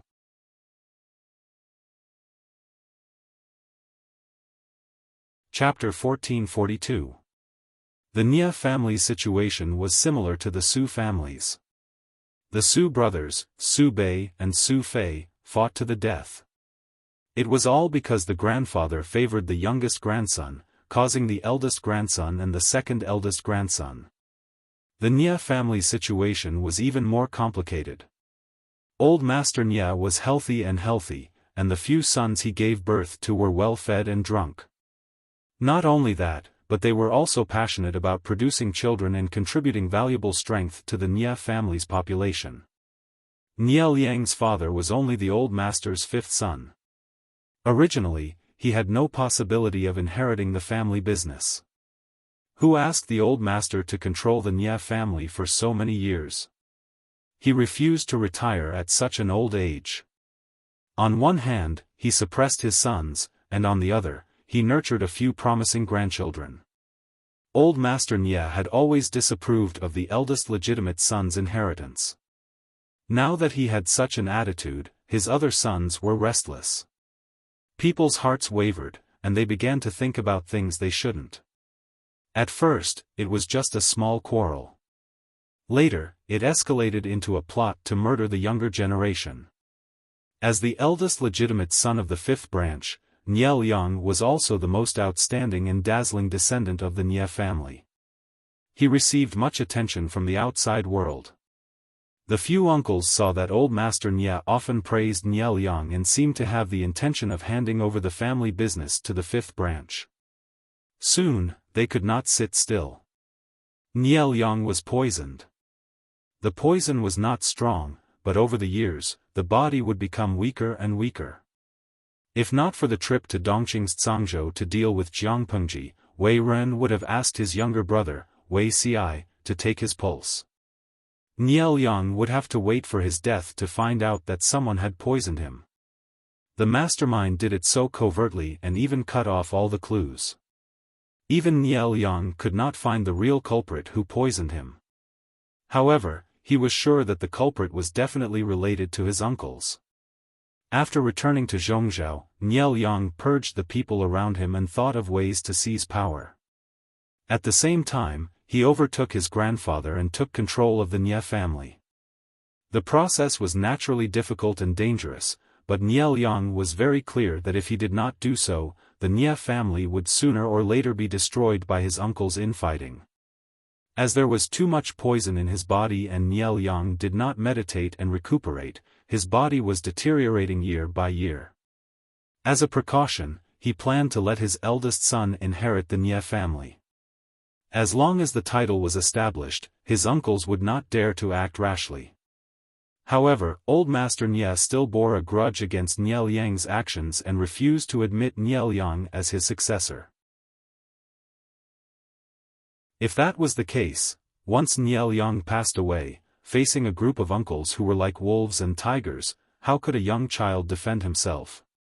Wouldn't he be eaten alive by a group of uncles and his grandfather who was old but not old at heart? If there was anything Nie Liang couldn't let go of now, it would probably be his children and the Nie clan. But, the guard seemed to want to say something else. Nie Liang smiled bitterly. For the sake of the Nie family, we can't let Lu Shi take over Nanxing no matter what. He knew that he didn't have long to live. If he died, the Nie family would kill each other for power and profit. In the end, Jiang Pengji would benefit from it. If Jiang Pengji was a benevolent person, Nie Liang would not be too worried. The Nie family could still rely on their family background to stand strong even if they withdrew from the fight for hegemony. What was disappointing was that not only was Jiang Pengji not kind, but she was also a person who could not tolerate sand in her eyes. If the Nie family stayed in her hands, they would be played to death sooner or later. Due to various considerations, Nie Liang could only bite the bullet and continue planning to pave the way for the family. Only by eradicating the hidden dangers would the Nie clan not be scattered in the upcoming chaotic times. If my lord insists on this, then I won't be able to object. It's just that if we send troops to Lu Shi, I'm afraid that someone will object. Nie Liang and Jiang Pengji's situations were different. Both of them came from gentry families and had rich family backgrounds. However, Jiang Pengji broke away from the shackles of the Lu family and became independent. No one could interfere with her decisions. Nie Liang controlled the Nie family and borrowed the power of the clan. He was still more or less under the control of others. Even if Nie Liang won over many loyal strategists and generals, he still couldn't get rid of the influence of his family. Nie Liang said, "I'll consider this matter carefully. If someone is really stubborn and continues to block the way." He paused. His eyes carried a chill that sent chills down one's spine. If the saplings want to grow well, people will have to trim the extra branches. If the uncles of the Nie family were still so unreasonable, Nie Liang might as well inflict the hardships he had suffered on them. They still wanted to fight? They would all follow him to the Yama palace and slowly fight. Since they were all scourges alive, it was better to die peacefully. Perhaps the Nie family could turn their misfortune into fortune. Nielyang didn't want to do this if he had a choice. Wei Yong, who was at the side, didn't know that his good friend had made a shocking decision. At that moment, someone outside reported that the eldest Lang Jun had come to pay his respects. Nielyang's face relaxed a lot. Nielyang's eldest son was about to turn 20. His appearance had taken the advantages of his father and mother. He was tall and handsome and had the style of Nielyang when he was young. Behind the eldest son was a kind-looking young man who looked like the eldest son's tail. The tail was none other than the son of Nielyang's cousin. He didn't have much of a presence and had a cowardly temperament. Nielyang also didn't want his son to be alone, so he was happy to see someone of the same age that he could play with. "Father, why is your face so pale?" The eldest son paid his respects to his father and bowed to his father-in-law, Wei Yong. Nielyang said, "I was busy last night and woke up early this morning. It's normal to be pale. Don't worry, my son." The eldest son said a few more words of concern. Seeing Nielyang frown, he stood up and left. From the beginning to the end, the kind-looking nephew didn't get a word in, but he wasn't angry. Little did he know that after the two left, a cold voice rang in his ears. "Nielyang doesn't have much vitality left. He only has half a year left to live." Half a year? But he seems to want to help his son get the throne. If he succeeds, won't my previous efforts be in vain? The Emperor's assistance system selects the person with destiny. If you don't have a chance to succeed, will I choose you? Don't worry. Yang, why are you in a daze? Nielyang's eldest son stopped to wait for his cousin when he saw that his cousin didn't move. Nothing. I'm just a little worried about uncle. Not only does he look worse than before, but he also lost a lot of weight. Nielyang's eldest son said, "You're quite close to father." The other brothers don't care about father, but it's good that they didn't say anything behind his back. It was because Nielyang was so good that he liked to help this cousin. "After a while, you and I will be crowned. I wonder what character will father and the others choose." The crowning ceremony was very important for men in ancient times. Choosing a character was also a part of it. After crowning, it meant that one had become an adult. Nielyang wasn't valued by his parents because of his mediocre aptitude. He didn't even mention such an important day as the crowning ceremony. If Nielyang didn't remember, Nielyang would probably be embarrassed. Nielyang smiled. "Anything is fine. Uncle's literary talent is brilliant, not inferior to a great scholar. Are you still worried about not having a good character?" "That's true."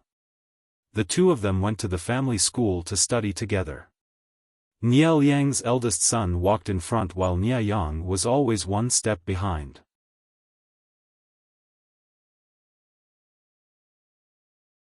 Chapter 1443. Nielyang did not know who this self-proclaimed Emperor Assistance System in his mind was. Was it a human or a ghost? Was it a god or a demon? But he knew that its origins were not simple. It saw through Nielyang's ambitions, and Nielyang needed its help to realize his ambitions. The two hit it off and worked well together. Nielyang wanted to stand out and control the Nia family. He wanted to use the Nia family to soar to the throne. However, this goal was too difficult. It would be difficult to achieve without the help of allies. "Can you really help me become an emperor?" Nielyang pondered the authenticity of these words. He looked gentle and generous.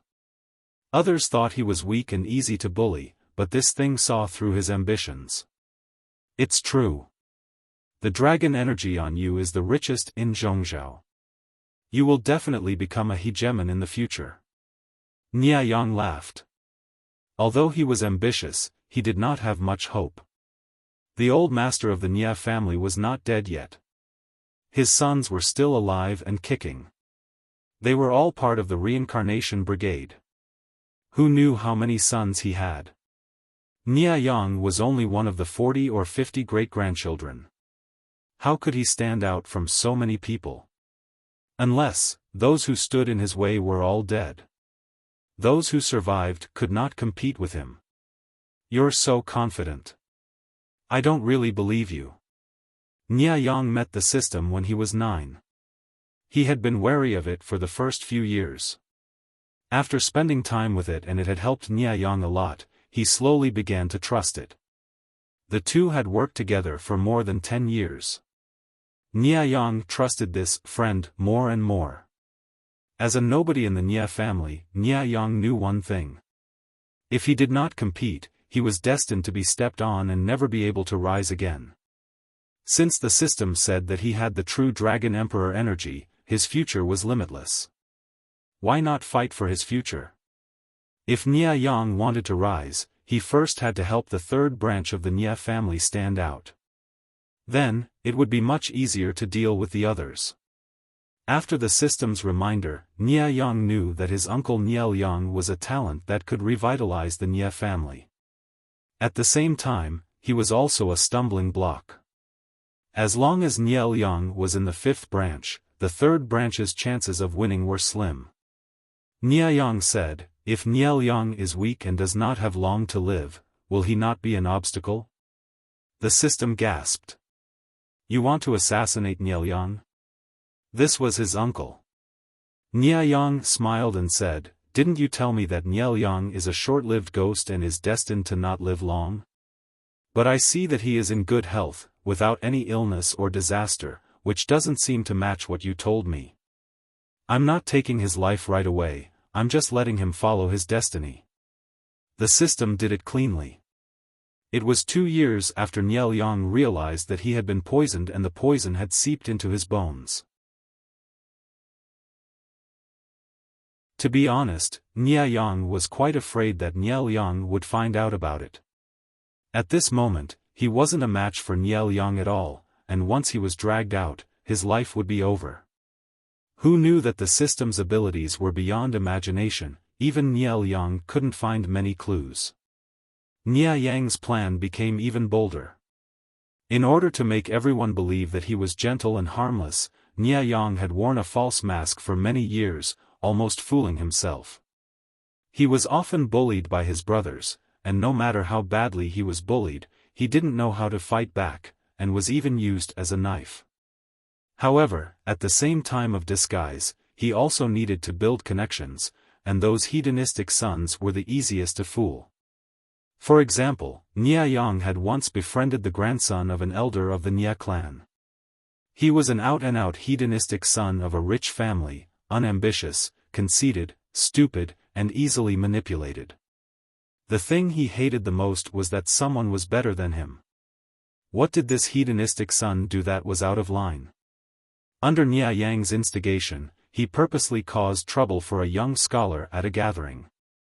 That young scholar didn't have any background, but he was extremely talented and didn't know how to hide his talent, boasting of his intelligence. In the end, he angered the hedonistic son, and because of his words, the hedonistic son took revenge and broke his leg. Not only that, the hedonistic son didn't let it go, and colluded with the magistrate's office to frame the young scholar with a groundless crime, and he was sent to the border for 2 years. In the end, the scholar's body was weak and couldn't take it, and he died of a cold halfway through. The young scholar died, and it was said that the scholar's mother and wife died of illness not long after, leaving only an old man and a child. He was a cold and heartless person, and Nia Yang didn't pay attention to where the grandfather and grandson went. He only vaguely remembered that the young scholar's surname was Sun, and his name was Lai. So what if he was talented? If he wanted to fly before his wings were strong, sooner or later, he would be broken and fall to his death. Over the years, the Emperor's assistant system taught Nia Yang a lot of tricks, and Nia Yang also used the system to do many small tricks. All the plans were going well, but who would have thought that Niel Yang would become the only anomaly? Niel Yang, who had never fought for power, suddenly rose up, imprisoned old Master Nia, forcefully seized the family's power, and made a few of his uncles a figurehead. His actions were unbelievably fast, and by the time Nia Yang reacted, the overall situation had already been settled.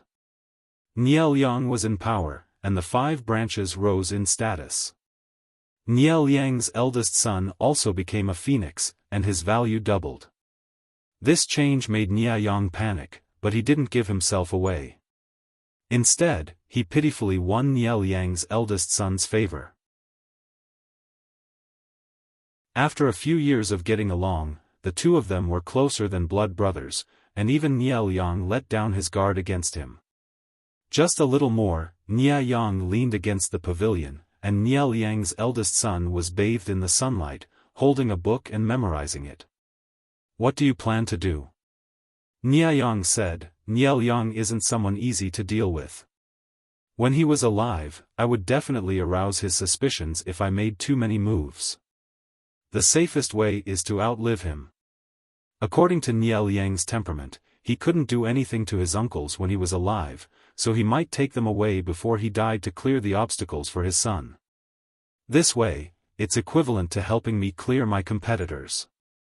I can't beat Nia Yang, but can't I beat Nia Yang's son? Nia Yang himself is full of schemes, but the son he raised is so innocent and gullible. What a pity. To tell you the truth, this is called being of the same origin. Nia Yang glanced at it, and he almost laughed. Being of the same origin? Does it mean that Nia Yang is also innocent and gullible? The system said, in a sense, Nia Yang is indeed quite gullible. His weakness is too obvious, and he's also stubborn. Nia Yang was speechless. After a while, he said, "What you said makes sense." The system asked again, "What if Nia Yang didn't drag you down with him at the last minute?" Nia Yang's gaze was slightly cold. "Do you know how to frame someone? Dead people don't speak. Nia Yang has to take the blame even if he doesn't want to."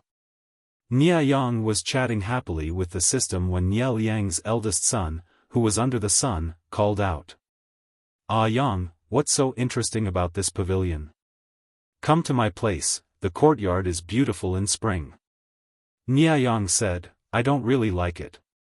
It's easy to tan. The sun isn't hot, so how can you tan? You're a man, not a lady. Why are you afraid of the dark?" You're tuning into the Xiaofan's Wuxia Tales YouTube channel. Don't forget to subscribe and join us on this journey to catch the most captivating stories.